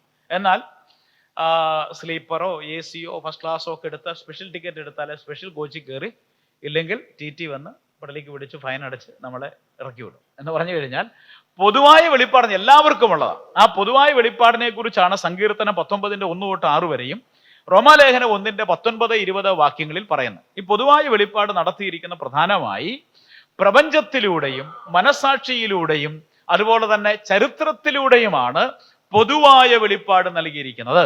എന്ന് പറഞ്ഞാൽ അത് അവിശ്വാസിക്കും കൊടുത്തിട്ടുണ്ട്, വിശ്വാസിക്കും കൊടുത്തിട്ടുണ്ട്. എന്ന് പറഞ്ഞാൽ പ്രപഞ്ചം, ഈ പ്രപഞ്ചത്തെ നോക്കിയ ഒരാൾക്ക് എന്ത് മനസ്സിലാകാൻ സാധിക്കും? ഒരു ദൈവം ഉണ്ടെന്ന് മനസ്സിലാവും. ഒരു മനുഷ്യൻ ഈ പ്രപഞ്ചത്തിലേക്ക് കണ്ണു ഓടിച്ചാൽ ഒരു കാര്യം മനസ്സിലാകും, ഇതിന്റെ പിന്നിൽ ഒരു ഡിസൈനർ ഉണ്ട്. എത്രയോ അത്ഭുതകരമായിട്ടാണ് ഈ പ്രപഞ്ചത്തെ ഡിസൈൻ ചെയ്തിരിക്കുന്നത്. ഈ സൂര്യനും ഭൂമിയും തമ്മിലുള്ള അകലം കുറച്ചും കൂടെ അങ്ങനെ അടുത്തു പോയെന്നെങ്കിലോ കത്തിക്കരിഞ്ഞു പോകാൻ, കുറച്ചും കൂടെ അകലെ ആയിരുന്നാലോ ഇവിടെ ജീവിക്കാൻ പറ്റും എന്ന് പറയാം. അതിന്റെ കൃത്യമായ സ്ഥലങ്ങളിൽ ദൈവം ആക്കി വെച്ചിരിക്കുക. എന്ന് പറഞ്ഞു കഴിഞ്ഞാൽ ഒരു ഒരു സർവജ്ഞാനിയായ ഒരു ശില്പി ഇതിന്റെ പിന്നിലുണ്ട് എന്ന് ഈ പ്രപഞ്ചത്തെ നോക്കിയാൽ ദൈവനിഷേധിയായി തീരും ആർക്ക് സാധ്യമല്ല. 2 മനസാക്ഷി. മനുഷ്യന്റെ ഉള്ളിൽ എല്ലാവരുടെ മുമ്പിൽ എന്നാ ഉണ്ട്? ദൈവത്തെക്കുറിച്ച് ഒരു ചിന്തയുണ്ട്. നിരീശ്വരവാദിക്കുമുണ്ട്. നമ്മുടെ EK നായനാർ എനിക്ക് വളരെ ഇഷ്ടമുള്ളൊരു മുഖ്യമന്ത്രിയായിരുന്നു. രാഷ്ട്രീയം കൊണ്ടല്ല, അദ്ദേഹത്തിന്റെ നർമ്മ ഒക്കെ പഴയ ആൾക്കാർക്ക് അറിയാം. അദ്ദേഹം ഏത് വലിയ കാര്യങ്ങളെയും വളരെ തന്മയത്വത്തോടെ കൈകാര്യം ചെയ്യാൻ കഴിവുള്ള നല്ലൊരു മുഖ്യമന്ത്രിയാണ്. അപ്പോൾ ഒരിക്കൽ അദ്ദേഹം നിരീശ്വരവാദിയാണല്ലോ ബേസിക്കലി. അപ്പോൾ അദ്ദേഹം ഒരിക്കൽ വലിയൊരു പ്രതിസന്ധിയിലൂടെ പോവുകയാണ്. ഞാൻ കോളേജിൽ പഠിക്കുന്ന കാലഘട്ടം. അപ്പോൾ ഈ പ്രതിസന്ധിയിലൂടെ ഒക്കെ പോകുന്ന കാലഘട്ടത്തിൽ ഈ പത്രപ്രവർത്തകർ അദ്ദേഹത്തിന്റെ ആരോപണങ്ങളൊക്കെ കൊണ്ടുവന്നു, പല കാര്യങ്ങളും കൊണ്ടുവന്നു. അപ്പോൾ അദ്ദേഹം പത്രപ്രവർത്തകരോട് പെട്ടെന്ന് പറഞ്ഞു, ഇതെല്ലാം മുകളിൽ ഇരിക്കുന്ന ഒരുത്തൻ. അപ്പൊ പത്രപ്രവർത്തകർ വിടുവോ? അപ്പൊ സാറേ, അത് നിങ്ങൾ മുകളിലുള്ള ദൈവത്തെ വിശ്വസിക്കും. അപ്പൊ അദ്ദേഹത്തിന്റെ ചിരിയോടുകൂടെ, അത് ഞാൻ ഉദ്ദേശിച്ചത് പോളിറ്റ് ബ്യൂറോയാണെന്ന് പറഞ്ഞു. മനസ്സിലായോ? എന്ന് പറഞ്ഞു കഴിഞ്ഞാൽ ഏതൊരു പ്രതിസന്ധി വരുമ്പോൾ മനുഷ്യന്റെ ഉള്ളിൽ ആരെ വിളിക്കുമെന്ന് അറിയാമോ? ഏത് കഷ്ടനിരീശ്വരവാദിയും മരണത്തെ മുഖാമുഖമായി കാണുമ്പോൾ, ജീവിതത്തിൽ അപകടം വരുമ്പോൾ ആദ്യം അവൻ്റെ ഉള്ളിൻ്റെ ഉള്ളിൽ നിന്ന് അറിയാതെ അവൻ ആരെ വിളിക്കാതെ അതവൻ്റെ മനസാക്ഷി തന്നെ തെളിയിക്കുന്ന. എടാ ഇല്ലേ പിന്നെ നീ തന്നെ. പണ്ടൊരു നമ്മുടെ ദൈവദാസനെ പ്രസംഗിച്ചുകൊണ്ടിരിക്കാൻ സ്വർഗത്തെക്കുറിച്ച് നരകത്തെക്കുറിച്ച് പ്രസംഗിച്ചുകൊണ്ടിരിക്കുക. പേര് ഇവിടെ പഴയ ആൾ നടന്നു പോവാണ്. അപ്പോൾ ഒരു കള്ളുകൂടിയും പറഞ്ഞു, എടോ ഇല്ലാത്ത കാര്യം പറഞ്ഞ് ഞങ്ങളെ പേടിപ്പിക്കരുതെന്ന് പറഞ്ഞു. അപ്പോൾ ഉപദേശിച്ച്, എടാ ഇല്ലാത്തതാണ് പിന്നെ നീ എന്നതിനാണ് പേടിക്കുന്നതെന്ന് ചോദിച്ചു. മനസ്സിലായോ? സ്വർഗത്തെക്കുറിച്ചും നരകത്തെക്കുറിച്ചും പറഞ്ഞ് നീ ഞങ്ങളെ പേടിപ്പിക്കരുത്, ഇല്ലാത്ത കാര്യം പറഞ്ഞ് നീ ഞങ്ങളെ പേടിപ്പിക്കരുതെന്ന്. അപ്പോൾ ഉപദേശിയുടെ ചോദ്യം, എടാ ഇല്ലാത്തതാണ് നീ എന്നതിനെ പേടിക്കുന്നത്. അപ്പോൾ മനുഷ്യന്റെ എല്ലാം ഉള്ളിൻ്റെ ഉള്ളിൽ ഒരു പേടിയുണ്ട്, യാഥാർത്ഥ്യമാണ്. അപ്പോൾ മനസ്സാക്ഷി. അതുപോലെ തന്നെ ഈ ചരിത്രം പരിശോധിച്ച ഒരു കാര്യം മനസ്സിലാകും. എന്തുകൊണ്ട്? ക്യൂൻ എലിസബത്തിന്റെ അടുക്കൽ ഒരിക്കൽ ഒരാൾ ചോദിച്ചു, ദൈവമുണ്ട് എന്ന് ഒറ്റ വാക്കിൽ ഉത്തരം പറയാൻ പറഞ്ഞു. അവർ ഉത്തരം പറഞ്ഞു, എന്നറിയാം, ഇസ്രായേൽ. കേരളത്തോടെ പോലും ഭൂമിശാസ്ത്ര വരാത്ത ഈ ചെറു രാജ്യത്തിന്റെ ചരിത്രം പരിശോധിച്ച ഒരു കാര്യം മനസ്സിലാകും. അഖിലാണ്ടത്തിന്റെ സൃഷ്ടിതാവ് ഒരു ദൈവമുണ്ട് എന്നുള്ള യാഥാർത്ഥ്യം ഇസ്രായേൽ എന്ന രാജ്യത്തിന്റെ ഇന്നത്തെ നിലനിൽപ്പിൽ നമുക്ക് മനസ്സിലാകും, ദൈവമുണ്ട്. അപ്പോൾ ചരിത്രത്തിൽ ഇടപെടുന്ന ഒരു ദൈവമുണ്ട് എന്നുള്ളൊരു കാര്യം ചരിത്രത്തിലൂടെ മനസ്സിലാക്കുവാൻ സാധിക്കും. അപ്പോൾ പൊതുവായ വെളിപ്പാട് എന്ന് പറഞ്ഞാൽ പ്രപഞ്ചത്തിലൂടെയും മനസാക്ഷിയിലൂടെയും ചരിത്രത്തിലുള്ള ദൈവത്തിന്റെ ഇടപെടലുകളിലൂടെയും ദൈവമുണ്ട് എന്ന് ദൈവം തന്നെ വെളിപ്പെടുത്തുന്നതിനെയാണ് പൊതുവായ വെളിപ്പാട് എന്ന്. ഇതെല്ലാവർക്കും സാർവത്രികമായി കൊടുത്തിട്ടുള്ള വെളിപ്പാടാണ്. അതുകൊണ്ടാണ് അതിനെ പൊതുവായ വെളിപ്പാട് അല്ലെങ്കിൽ ജനറൽ റെവലേഷൻ എന്ന് പറയുന്നത്. എന്നാൽ പ്രത്യേകമായ ചില വെളിപ്പാടുകളുണ്ട് എന്ന് പറഞ്ഞു കഴിഞ്ഞാൽ അതെല്ലാവർക്കും കൊടുത്തതല്ല, പ്രത്യേകമായ വെളിപ്പാടുകൾ. അതായത് ദൈവം മോശയ്ക്ക് എന്ത് ചെയ്തു? പ്രത്യക്ഷനായി. അബ്രഹാമിന് പ്രത്യക്ഷനായി. പ്രത്യേകമായ ചില ആൾക്കാർക്ക് പ്രത്യക്ഷമായി. സ്വപ്നങ്ങളിലൂടെയും പ്രത്യക്ഷതകളിലൂടെയും പ്രവചനങ്ങളിലൂടെയും യേശുക്രിസ്തുവിലൂടെയും ദൈവം പ്രത്യേകമായി ചില ആൾക്കാർക്ക് വെളിപ്പെടുത്തി. ഈ ബൈബിൾ എന്ന് പറയുന്നത് എന്താണ്? പ്രത്യേക വെളിപ്പാടാണ്. ചില ആൾക്കാർക്കും വ്യക്തികൾക്കൊക്കെ കൊടുത്ത പ്രത്യേകമായ വെളിപ്പാടുകൾ. ഇത് പ്രത്യേകമായ ആൾക്കാർക്കും പ്രത്യേക സന്ദർഭങ്ങളിൽ കൊടുത്ത പുസ്തകമാണ്, വെളിപ്പാടുകളാണ്. അതുകൊണ്ടാണ് ഇതിനെന്ന് പറയുന്നത് സ്പെഷ്യൽ റെവലേഷൻ എന്ന് പറയുന്നത്. വെളിപ്പാടിലൂടെ, പൊതുവായ വെളിപ്പാടിലൂടെ ദൈവമുണ്ട് എന്ന് മനസ്സിലാക്കാമെങ്കിലും ആ ദൈവം ആരാണെന്നോ ആ ദൈവം രക്ഷകനാണെന്നോ ഈ പൊതുവെളിപ്പാടിലൂടെ മനുഷ്യൻ എന്ത് ചെയ്യാൻ പറ്റത്തില്ല, മനസ്സിലാക്കാനായിട്ട്. നിങ്ങളോട് ഉറപ്പുണ്ടെന്ന് വിചാരിക്കുകയാണ്. ദൈവം ഉണ്ട് എന്നുള്ള കാര്യം പ്രപഞ്ചത്തിൽ നോക്കിയാൽ എല്ലാവർക്കും, ചരിത്രത്തിൽ നോക്കിയാലും മനസാക്ഷി നോക്കിയാലും ദൈവം ഉണ്ടെന്ന് മനസ്സിലായി. എന്നാൽ ഒരു രക്ഷകനായി ദൈവത്തെ കണ്ടെത്തുവാനോ ആ ദൈവത്തിന്റെ സ്വഭാവ സവിശേഷത എന്താണെന്നോ മനസ്സിലാക്കണമെങ്കിൽ ഒരുവൻ എവിടെ വരണം? ബൈബിളിൽ വരണം. ബൈബിളിലൂടെ മാത്രമേ ഈ ദൈവത്തെയും രക്ഷകനെയും ഒരുവന് കണ്ടെത്തുവാൻ സാധ്യമാകുള്ളൂ. അപ്പോൾ ബൈബിൾ വെളിപ്പാടാണ് എന്ന് പറഞ്ഞാൽ ദൈവത്തെക്കുറിച്ചും ദൈവത്തിന്റെ പദ്ധതികളെക്കുറിച്ചും വെളിപ്പെടുത്തിയിരിക്കുന്ന പുസ്തകമാണ് ബൈബിൾ. അതുകൊണ്ടാണ് ബൈബിളിന് വെളിപ്പാട് എന്ന് പറയുന്നത്. ഇതിനെ നമുക്ക് ഇങ്ങനെ പറയാം, ദൈവം തുടങ്ങി മനുഷ്യൻ വരെയുള്ള ആ പ്രോസസ്സിനെയാണ് എന്ന് പറയുന്ന വെളിപ്പാട് എന്ന് പറയുന്നത്. അതായത് ദൈവം മോശയ്ക്ക് വെളിപ്പെടുത്തി കൊടുത്തു, പൗലോസിന് വെളിപ്പെടുത്തി കൊടുത്തു, യെരമ്യാവിന് വെളിപ്പെടുത്തി കൊടുത്തു. അപ്പോൾ ദൈവം തുടങ്ങി ഒരു പ്രത്യേകമായ മനുഷ്യൻ വരെ ദൈവത്തിനെ കുറിച്ചും ദൈവത്തിന്റെ പദ്ധതികളെ കുറിച്ചും വെളിപ്പെടുത്തി കൊടുത്ത ആ പദ്ധതിയാണ് അല്ലെങ്കിൽ ആ പ്രോസസ്സിനെയാണ് എന്ന് പറയുന്നത് വെളിപ്പാട് എന്ന് പറയുന്നത്. അത്രയും ക്ലിയറായി എന്ന് വിശ്വസിക്കാം. രണ്ടാമത്തെ കാര്യം, ബൈബിളുമായി ബന്ധപ്പെട്ട് മനസ്സിലാക്കിയിരിക്കേണ്ടത് ഒന്നാമത്തെ കാര്യം വെളിപ്പാട് എന്നുള്ളതാണ്. വെളിപ്പാട് എന്ന് പറയുന്ന വാക്കിന്റെ അർത്ഥം ഗാല എന്ന് പറയുന്ന എബ്രായ വാക്കിന്റെയും അപ്പോകാലിപ്റ്റിക്സ് എന്ന് പറയുന്ന ഗ്രീക്ക് പദത്തിന്റെയും അന്തർലീനമായിരിക്കുന്ന ആശയം എന്ന് പറയുന്നത് നഗ്നമാക്കുക, അനാവൃതമാക്കുക എന്നുള്ളതാണ്. എന്താണ് ദൈവം നഗ്നമാക്കിയത്, അനാവൃതമാക്കിയതെന്ന് ചോദിച്ചാൽ ദൈവത്തെക്കുറിച്ചും ദൈവത്തിന്റെ പദ്ധതികളെക്കുറിച്ചും ദൈവം എന്ത് ചെയ്തു? വെളിപ്പെടുത്തി. എങ്ങനെ വെളിപ്പെടുത്തി? രണ്ട് നിലകളിൽ. പൊതുവായ വെളിപ്പാടിലൂടെയും പ്രത്യേക വെളിപ്പാടിലൂടെയും ദൈവം തന്നെക്കുറിച്ചും തന്റെ പദ്ധതികളെക്കുറിച്ചും മനുഷ്യൻ എന്ത് ചെയ്തു? വെളിപ്പെടുത്തി കൊടുത്തു എന്ന് നമ്മൾ കാണുകയുണ്ടായി. രണ്ടാമത്തെ കാര്യം ദൈവശ്വാസ്യത, ഇൻസ്പിറേഷൻ ഓഫ് ദ സ്ക്രിപ്ചർ. എന്താ അതിന്റെ അർത്ഥം? വെളിപ്പാടെന്ന് ചോദിച്ചു നിങ്ങൾ രണ്ടുപേരും ഉത്തരം പറഞ്ഞു, എനിക്ക് സന്തോഷമായി. നമ്മളിങ്ങനെ എല്ലാ തിരുവെഴുത്തും എന്ന് പറഞ്ഞാൽ എന്താ?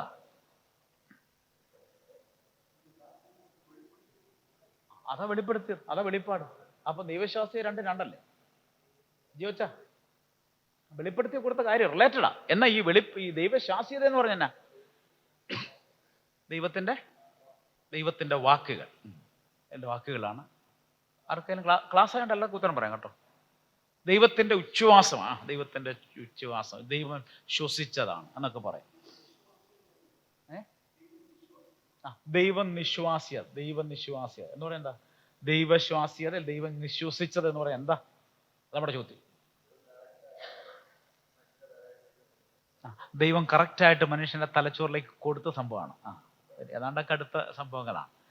ഓക്കെ, ഞാനത് ചോദിച്ചു. ഏതാണ്ടൊക്കെ നിങ്ങൾ ഉത്തരം ഏതാണ്ടൊക്കെ അടുത്താണ് എന്ന് പറഞ്ഞാൽ അവൻ സ്വർഗരാജ്യത്തിന് അകലെയല്ല എന്ന് പറഞ്ഞ പോലെ ഏതാണ്ടൊക്കെ അടുത്ത ഉത്തരങ്ങളൊക്കെയാണ് പറഞ്ഞത്. കൃത്യമല്ല, കുഴപ്പമില്ല. ഇത് പഠിച്ചിട്ടില്ല.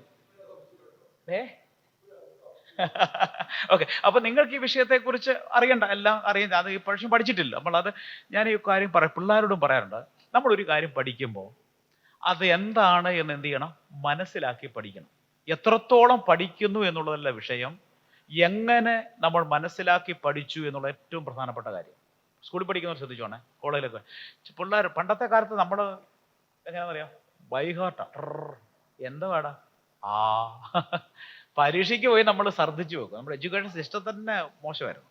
നമ്മൾ എന്തൊക്കെയോ പഠിച്ച് ഇങ്ങനെ തത്ത പറയുന്ന പോലെ ഇത് പഠിച്ചു കഴിഞ്ഞ് എന്താ നമുക്ക് എന്ത് ചെയ്യുന്നത് അറിഞ്ഞുകൂടും. അപ്പൊ നമ്മുടെ ഒരു കാര്യം പഠിക്കുമ്പോൾ എന്താണ് എന്ന് അപഗ്രഥിച്ചും മനസ്സിലാക്കിയും പഠിക്കണം. അപ്പോൾ ബൈബിളിലെ കാര്യമാണെങ്കിൽ നിങ്ങൾ ബൈബിൾ പഠിക്കും, മനസ്സിലായില്ലേ, ക്ലാസ് എടുക്കുന്ന ആളോട് ചോദിക്കണം, ഇല്ലെങ്കിൽ പ്രസംഗിച്ച ആളോട് ചോദിക്കണം, ഇല്ലെങ്കിൽ അറിയാവുന്നവർ ചോദിച്ചു. അങ്ങനെയാണ് വചനം പഠിക്കേണ്ടത്. ഏത് വിഷയം, ഈ കാര്യം മാത്രം, ഏത് വിഷയവും പഠിക്കുമ്പോൾ കൃത്യമായി പഠിക്കുക. ഇനി ബൈബിളിന്റെ കാര്യം വെളിപ്പാട് എന്താ നിങ്ങൾക്ക് മനസ്സിലായി. ഇനി ദൈവശ്വാസ്യത എന്താണ് നമുക്ക് മനസ്സിലാക്കാൻ ശ്രമിക്കും. ഈ വാക്കിന്റെ അർത്ഥം എന്ന് പറയുന്നത്, ദൈവശ്വാസ്യത എന്ന വാക്ക് തെയോപ്നിറ്റോസ് എന്ന് പറയുന്ന ഒരു ഗ്രീക്ക് ഭാഷയിൽ നിന്ന് വന്നിട്ടുള്ള മലയാള പരിഭാഷയാണ്.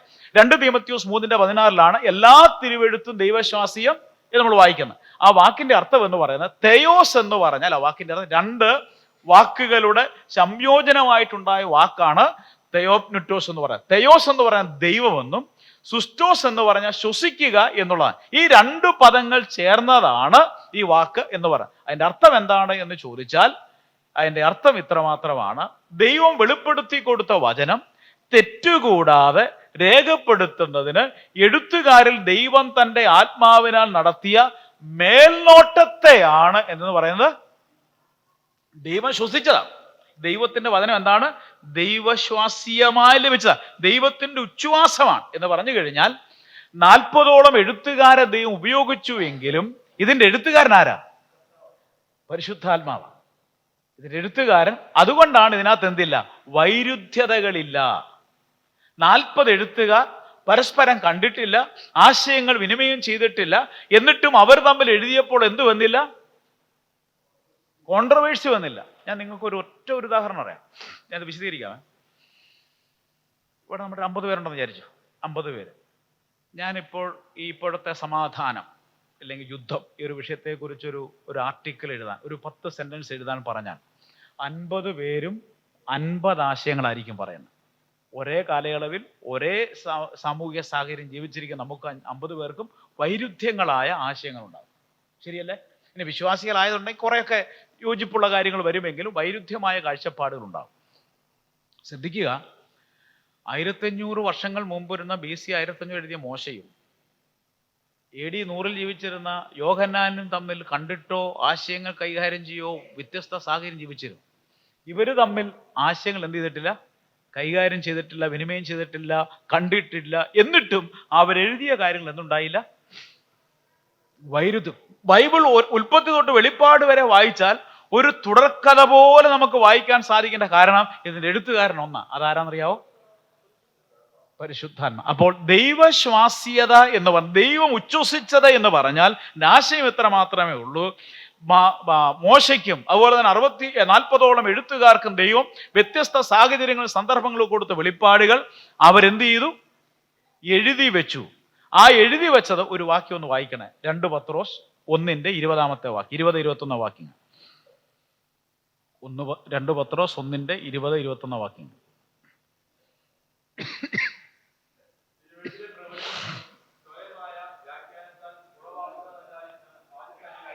അറിഞ്ഞുകൊള്ളണം.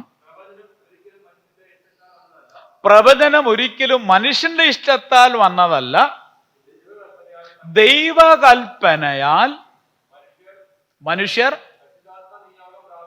പരിശുദ്ധാത്മ നിയോഗം പ്രാപിച്ചിട്ട്.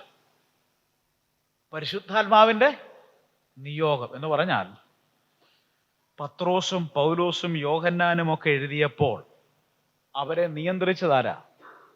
പരിശുദ്ധാത്മാവ്. അപ്പൊ ബൈബിളിൽ തെറ്റില്ലാത്തതിന്റെ കാരണം എന്തുകൊണ്ടെന്ന് ചോദിച്ചു കഴിഞ്ഞാൽ, മാനുഷികമായ എഴുത്തുകളായിരുന്നെങ്കിൽ ബൈബിൾ എന്ത് വരാമായിരുന്നു? സ്ഖലിതങ്ങൾ, തെറ്റുകൾ വരാമായിരുന്നു. എന്നാൽ ബൈബിളിൽ യാതൊരു തെറ്റുമില്ലാത്തതിന്റെ കാരണം എന്തെന്ന് ചോദിച്ചു കഴിഞ്ഞാൽ, ബൈബിൾ ദൈവശ്വാസീയമാണ്, പരിശുദ്ധാത്മാവിലാണ് 40ഓളം എഴുത്തുകാർ എഴുതിയത്. അതുകൊണ്ട് ദൈവശ്വാസ്യത എന്ന് പറഞ്ഞാൽ ദൈവത്തിന്റെ വെളിപ്പാടുകൾ കിട്ടിയ മനുഷ്യർ ആ വെളിപ്പാടുകൾ തെറ്റുകൂടാതെ എഴുതി നമ്മുടെ കയ്യിൽ നൽകിയതിനെയാണ് വെളിപ്പാട് എന്ന് പറയുന്നത്. അത് നമുക്കിങ്ങനെ പറയാം, വെളിപ്പാട് എന്ന് പറയുന്നത് മനുഷ്യൻ തുടങ്ങി എവിടം വരെ ഉള്ളതാണ്? പേപ്പർ എന്നുള്ള ഇന്നത്തെ ഭാഷ ഞാൻ ഉപയോഗിക്കുന്നതാണ്. പുരാതന കാലത്ത് പാപ്പിറസ് ചെറിയ ചുരുളുകളിലൊക്കെയാണ് എഴുതിയെന്ന് ഞാൻ പറഞ്ഞു. അപ്പോൾ ഈ വെളിപ്പാട് ഇത് പൗലോസാണെന്നോ യോഹന്നാനാണെന്നോ യെരമ്യാവാണെന്നോ വിചാരിക്കുക. അപ്പൊ ഇദ്ദേഹത്തിന് മാത്രം കിട്ടിയൊരു വെളിപ്പാടായിരുന്നു ദൈവത്തെക്കുറിച്ചും ദൈവിക പദ്ധതിയെക്കുറിച്ചും ഭാവിയെക്കുറിച്ചും വെളിപ്പാടുകൾ. അത് അദ്ദേഹത്തിന്റെ കയ്യിൽ മാത്രമായിരുന്നു എങ്കിൽ എന്തായിരുന്നു കുഴപ്പം? നമുക്കിത് പഠിക്കാൻ പറ്റത്തില്ലായിരുന്നു. ദൈവത്തെക്കുറിച്ചോ ദൈവിക പദ്ധതികളെ കുറിച്ച് നമുക്ക് എന്തുണ്ടാകത്തില്ലായിരുന്നു? അറിവുണ്ടാകില്ലായിരുന്നു. അപ്പോൾ ഇത് എഴുതി വെക്കണം. അവർക്ക് കിട്ടിയ പ്രത്യേകമായ വെളിപ്പാടുകൾ അത് കൈമാറ്റം ചെയ്യപ്പെടേണ്ടതിനും ഈ തലമുറയിൽ നമുക്ക് വേണ്ടി നൽകേണ്ടതിനും വേണ്ടി അവരെ കൊണ്ട് ദൈവം എന്ത് ചെയ്തു? എഴുതിച്ചു. അവരെഴുതിയപ്പോൾ എങ്ങനെ എഴുതി? പരിശുദ്ധാത്മ നിയോഗം പ്രാപിച്ച്. അവരെഴുതിയത് അവരുടെ സ്വന്തം കഴിവ് കൊണ്ടല്ല, പരിശുദ്ധാത്മാവിന്റെ നിയോഗത്താലും നിയന്ത്രണത്താലുമാണ്. അപ്പോൾ ദൈവശ്വാസ്യത എന്ന് പറഞ്ഞാൽ, ഇൻസ്പിറേഷൻ എന്ന് പറഞ്ഞാൽ the superintendent of the Holy Spirit writing down the scripture without error. തെറ്റുകൂടാതെ അതിന്റെ ദൈവത്തിന്റെ വചനം എഴുതുവാൻ പരിശുദ്ധാത്മാവ് എഴുത്തുകാരിൽ നടത്തിയ മേൽനോട്ടത്തെ അല്ലെങ്കിൽ നിയന്ത്രണത്തെയാണ് എന്നു പറയുന്നത് ദൈവശ്വാസ്യത. അപ്പൊ നമ്മൾ എല്ലാ തിരുവെഴുത്തും ദൈവശ്വാസ്യതയാണെന്ന് പറഞ്ഞാൽ ഇത്രയാണ് എൻ്റെ ആശയം. ദൈവം അതിന്റെ പദാർത്ഥം, ആ വാക്കിന്റെ അർത്ഥം ദൈവം ശ്വസിച്ചത്, ദൈവത്തിന്റെ ശ്വാസത്താൽ ലഭ്യമായതെന്നാണ് വാക്കിന്റെ അർത്ഥം. ഏത് നിലയിൽ ദൈവം ഉച്ഛ്വസിച്ചായി തീർന്ന്? ദൈവത്തിന്റെ ആത്മാവിനാൽ ഇത് വിരചിതമായി നമ്മുടെ കയ്യിൽ നൽകി എന്നാണ് അതിന്റെ അർത്ഥം. അപ്പോൾ ഒന്ന്, ദൈവവചനം വെളിപ്പാടാണ്. ദൈവം തന്നെക്കുറിച്ച് തന്റെ പദ്ധതികളെ കുറിച്ചും വെളിപ്പെടുത്തി നൽകി, അനാവരണം ചെയ്ത് നൽകി. രണ്ട്, ഈ അനാവരണം ചെയ്ത കാര്യങ്ങൾ പ്രത്യേക വെളിപ്പാടായി ചില വ്യക്തികൾ കൊടുത്തതാണ്. ആ വ്യക്തികളിൽ മാത്രം അത് ഒതുങ്ങി നിൽക്കാതെ അതെഴുതി നമ്മളിലേക്ക് കൈമാറ്റം ചെയ്യപ്പെടുവാനായി പേപ്പറിൽ അത് എഴുതി. പൗലോസും യോഹന്നാനും യെരമ്യാവും യെശയ്യാവും ഒക്കെ എഴുതിയപ്പോൾ പരിശുദ്ധാത്മാവ് അവരിൽ എന്ത് ചെയ്തു? നിയന്ത്രണം നടത്തി എഴുതി. അതിനെ, ആ പരിശുദ്ധാത്മാവിന്റെ ആ നിയന്ത്രണത്തെയാണ് എന്ന് പറയുന്നത് ദൈവശ്വാസീയത എന്ന് പറയുന്നത്. ക്ലിയർ ആയോ? ഇനിയിപ്പോൾ ആര് വെളിപ്പാട് എന്നാണെന്ന് ചോദിച്ചാലും ദൈവശ്വാസീയത എന്നാണെന്ന് ചോദിച്ചാലും ഇന്നതാണെന്ന് മനസ്സിലായിക്കോണം. സംശയമുണ്ടോ ചോദിക്കാം, ബൈബിൾ ക്ലാസ് ആയതുകൊണ്ട്. ഒരു കാര്യം കൂടെ പറഞ്ഞിട്ട് നമുക്ക് പോവാം, ഇത് റിലേറ്റഡ് ആണ്. മൂന്നാമത്തെ വിഷയം, തെറ്റില്ലായ്മ, ഇന്നറൻസി ഓഫ് ദ സ്ക്രിപ്ചർ. വേദപുസ്തകത്തിന് തെറ്റില്ലായ്മ. എന്തുകൊണ്ട് തെറ്റില്ല? അതാണ് അതിന്റെ കാര്യം. ഇതാരെഴുതിയതാണ്? പൗലോസ് തൻ്റെ സ്വന്തം ശക്തി കൊണ്ട് എഴുതിയിരുന്നെങ്കിൽ എന്ത് ചെയ്ത്? കഴിവുകൊണ്ട് എഴുതിയിരുന്നെങ്കിൽ തെറ്റിപ്പോയാന്. യോഹന്നാൻ സ്വന്തം കഴിവ് കൊണ്ട് എഴുതിയിരുന്നെങ്കിൽ തെറ്റിപ്പോയാന്. എന്നാൽ അവരിൽ എഴുതുന്ന ദൈവം കൊടുത്ത വെളിപ്പാടുകൾ അതേപടി തന്നെ കൈമാറ്റം ചെയ്യണമെന്നുള്ളത് കൊണ്ട് പരിശുദ്ധാത്മാവ് അവരെ നിയന്ത്രിച്ച് അത് എഴുതിച്ചു. അതുകൊണ്ട് ബൈബിളിൽ എന്തില്ല?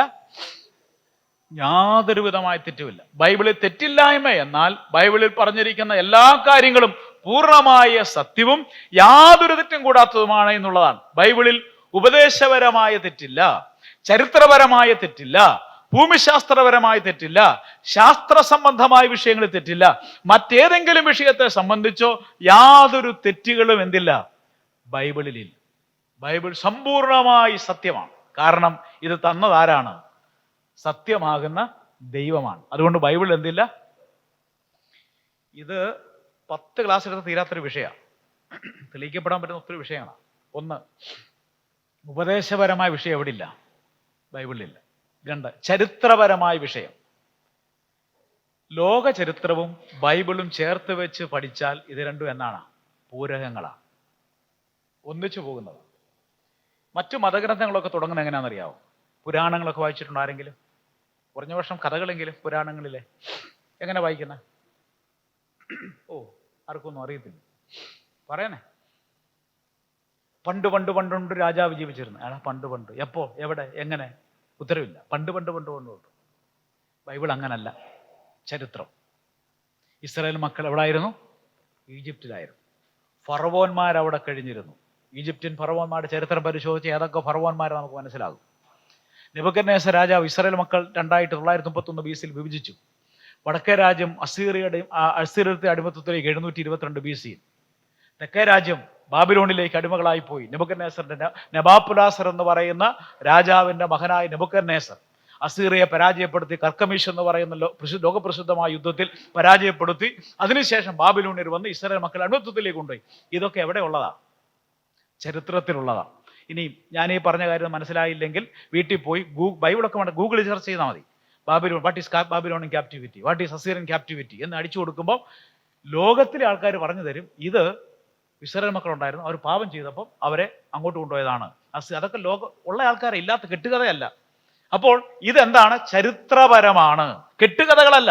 ബൈബിളിലുള്ള കാര്യങ്ങൾ സത്യമാണ്. ഇനിയും ഭൂമിശാസ്ത്രപരമായി പണ്ട് ഒരിടത്തൊരിടത്തൊരു രാജാവ് ജീവിച്ചിരുന്നു. ബൈബിൾ അങ്ങനല്ല പറഞ്ഞു. ഒരു പ്രത്യേകമായ സ്ഥലം പാലസ്തീൻ, പിന്നെ ഇസ്രയേൽ, ഈ സ്ഥലങ്ങളൊക്കെ, ബാബിലോൺ, ഇതൊക്കെ സ്ഥലങ്ങളുണ്ട്. പിന്നെ രാഷ്ട്രീയപരമായി സ്ഥലങ്ങൾക്ക് എന്തുണ്ട്? വ്യതിയാനമുണ്ട്. ഇന്ത്യയുടെ സ്വാതന്ത്ര്യലബ്ധിക്ക് ശേഷം അതിനു മുമ്പുള്ള ഭൂപടത്തിൽ പാകിസ്ഥാനും ഇന്ത്യയുടെ ഭാഗമായിരുന്നു. എന്നാൽ കാലങ്ങൾ കഴിഞ്ഞപ്പോൾ രാഷ്ട്രീയപരമായി സ്ഥലങ്ങളൊക്കെ മാറ്റപ്പെട്ടുവെങ്കിലും ആ സ്ഥലങ്ങളൊക്കെ ഇന്നും അങ്ങനെ തന്നെ ഉണ്ട്. അപ്പോൾ രാഷ്ട്രീയപരമായി ബൈബിളിൽ നടന്ന സംഭവങ്ങളുടെ സ്ഥലങ്ങൾക്ക് ചില മാറ്റങ്ങൾ, സ്ഥലങ്ങൾ അവിടെ തന്നെ ഉണ്ട്, അതിന്റെ പേരുകൾക്കൊക്കെ മാറ്റമുണ്ടായി. ഉദാഹരണം പറഞ്ഞാൽ ബോംബെ മുംബൈ ആയതുപോലെയും, പിന്നെ വേറൊക്കെ സ്ഥലം പറയാം, ചെന്നൈ മദ്രാസ് ആയതുപോലെയും, മദ്രാസ് ചെന്നൈ ആയതുപോലെയൊക്കെ പേര് മാറും. പക്ഷെ ചരിത്രം പഠിക്കുന്നവർ മനസ്സിലാകും അത് രണ്ടും ഒന്നാണെന്ന് എന്ത് ചെയ്യും? മനസ്സിലായി എന്ന് പറഞ്ഞാൽ ബൈബിളിലെ സ്ഥലങ്ങൾ അങ്ങനെ തന്നെ ഉണ്ട്. ഇനിയും ശാസ്ത്ര സംബന്ധമായ ശരിയായ ശാസ്ത്രങ്ങൾ പഠിച്ചു കഴിഞ്ഞാൽ ബൈബിളിലെ സത്യങ്ങളെല്ലാം എന്താന്ന് പറയാണ്? ശരിയാണ് തെളിയിക്കുക. സമയം പോരാ, ഞാൻ വേറെ വഴിതെറ്റി പോകേണ്ടത്, എന്നെ തന്നെ ഞാൻ നിയന്ത്രിക്കുക. ശാസ്ത്ര വിഷയങ്ങൾ ലോകത്തിനൊക്കെ അറിയാമോ? ഏറിയ പങ്ക് ശാസ്ത്രജ്ഞന്മാരും ബൈബിൾ വിശ്വസിക്കുന്നവരാ. ഒരത്ഭുത വിഷയമാകും. ഏറിയ പങ്ക് ശാസ്ത്രജ്ഞന്മാരും ബൈബിൾ വിശ്വസിക്കുന്നവരാണ്. കാരണം ബൈബിൾ വിശ്വസനീയമായ ഗ്രന്ഥമാണ്. യഥാർത്ഥ സയൻസും ബൈബിളുമായി ചേർന്ന് പോകുന്നതാണ്. അനേക ശാസ്ത്രീയ സത്യങ്ങൾ ബൈബിളിന്റെ അടിസ്ഥാനത്തിൽ എന്ത് ചെയ്തിട്ടുള്ളതാണ്? കണ്ടെത്തിയിട്ടും ഉള്ളതാണ്. ഇനിയും മറ്റേതൊരു വിഷയത്തെ സംബന്ധിച്ച് ബൈബിൾ എന്തില്ല? യാതൊരു തെറ്റുമില്ല. ഇനിയും തെറ്റാണ് തോന്നുന്ന കാര്യങ്ങളുണ്ട്, പക്ഷെ തോന്നൽ മാത്രമാണ്. യഥാർത്ഥത്തിൽ വചനത്തെ ക്രമീകൃതമായി പഠിച്ചു കഴിഞ്ഞാൽ ബൈബിൾ എന്തില്ല? യാതൊരു തെറ്റുമല്ല. ഈ ശാസ്ത്രയുഗത്തിൽ ബൈബിൾ വിശ്വസനീയമോ? KV ജോർജ് ഒരു പുസ്തകമുണ്ട്, വായിച്ചു നോക്കാം. അങ്ങനെയുള്ള ഒത്തിരി പുസ്തകങ്ങൾ ഈ ക്രൈസ്തവ ലോകത്ത് തന്നെ ലഭ്യമായിട്ടുണ്ട്. അതൊക്കെ വായിച്ചു കഴിഞ്ഞ് നമ്മൾ തന്നെ അത്ഭുതം കൂറും. പ്രിയപ്പെട്ടവരെ, നമ്മൾ വിശ്വസിക്കുന്ന ഈ ബൈബിളിന്റെ പ്രാധാന്യത എത്ര പേർക്ക് അറിയാമെന്ന് എനിക്ക് അറിഞ്ഞുകൂടാ. ലോകത്തിലെ മറ്റെല്ലാ ഗ്രന്ഥങ്ങൾക്കും എന്ത് ചെയ്തിട്ടുണ്ട്? നിരീക്ഷണ ഗവേഷണങ്ങൾക്ക് മാറ്റം ഉണ്ടായിട്ടുണ്ട്. ബൈബിളിന് മാത്രം എന്തുണ്ടായിട്ടില്ല? മാറ്റം ഉണ്ടായിട്ടില്ല. പത്രോസ് പറഞ്ഞ മൂലപദാർത്ഥങ്ങൾ കത്തി. 1948 ഡിസംബർ മാസം 2-ാം തീയതി എൻറിക്കോ ഫെർമി എന്ന് പറയുന്ന ഇറ്റാലിയൻ ശാസ്ത്രജ്ഞൻ ആദ്യമായിട്ട് ന്യൂട്രോൺ ഉപയോഗിച്ച് പരമാണുവിനെ എന്ത് ചെയ്ത് വിഭജിച്ചത്. അതിനു മുമ്പുള്ള ശാസ്ത്രലോകം മുഴുവൻ പറഞ്ഞു. പത്രോസ് മുക്കുവൻ മണ്ടത്തരം എഴുതി വെച്ചിരിക്കുക, ആറ്റം എന്ത് ചെയ്യില്ല? വിഘടിക്കുകയില്ല എന്നാണ് എഴുതി വെച്ചിരുന്നത്. 1948 മുമ്പുള്ള എൻസൈക്ലോപീഡിയ ബ്രിട്ടാനിക്ക, നമ്മുടെ പിള്ളേർ പഠിപ്പിക്കുന്ന ഓക്സ്ഫോർഡ് ഡിക്ഷണറി 48 മുമ്പുള്ള പതിപ്പുകളിൽ ആറ്റത്തിന് കൊടുത്ത നിർവചനം ഒരു വസ്തുവിന്റെ വീണ്ടും വിഭജിക്കുവാൻ കഴിയാത്ത അന്തിമ ഘടകമാണ് ആറ്റം എന്നാണ് എഴുതി വെച്ചിരുന്നതെങ്കിൽ എൻറിക്കോ ഫെർമി എന്ന് പറഞ്ഞ ഇറ്റാലിയൻ ശാസ്ത്രജ്ഞൻ ആറ്റത്തെ ന്യൂട്രോൺ കൊണ്ട് വിഭജിച്ചു കഴിഞ്ഞതിന് ശേഷം തിരുത്തി എഴുതി. ശാസ്ത്രീയ കണ്ടുപിടുത്തങ്ങൾ എന്ന് പറഞ്ഞ കാര്യങ്ങൾക്ക് തിരുത്തുകളുണ്ടായി. പക്ഷേ കാലം ഇത്രയും പുരോഗമിച്ചിട്ടും ഈ ഗ്രന്ഥത്തിന് ഒന്നുണ്ടായിട്ടില്ല, തിരുത്തലുണ്ടായില്ല. തിരുത്തലുണ്ടാകേണ്ടതിന്റെ ആവശ്യകതയും ഉണ്ടാകില്ല. കാലങ്ങൾ പുരോഗമിക്കുമ്പോൾ നമ്മൾ വിശ്വസിക്കുന്ന ഈ ബൈബിൾ യഥാർത്ഥമാണ് തെളിയിച്ചുകൊണ്ടേ ഇരിക്കുകയാണ്. ദൈവം നമ്മളെ സഹായിക്കട്ടെ. 4-ാമത്തെ ആശയം നാളെ പഠിക്കാം. ബൈബിളിന്റെ ആധികാരികത എന്നുള്ളത് മാത്രം, the authority of the scripture എന്ന് മാത്രം എഴുതി വയ്ക്കുക. ഇന്ന് നമ്മൾ പഠിച്ച 3 പ്രധാനപ്പെട്ട കാര്യങ്ങൾ 8-ായി പറഞ്ഞ് അവസാനിപ്പിക്കാം.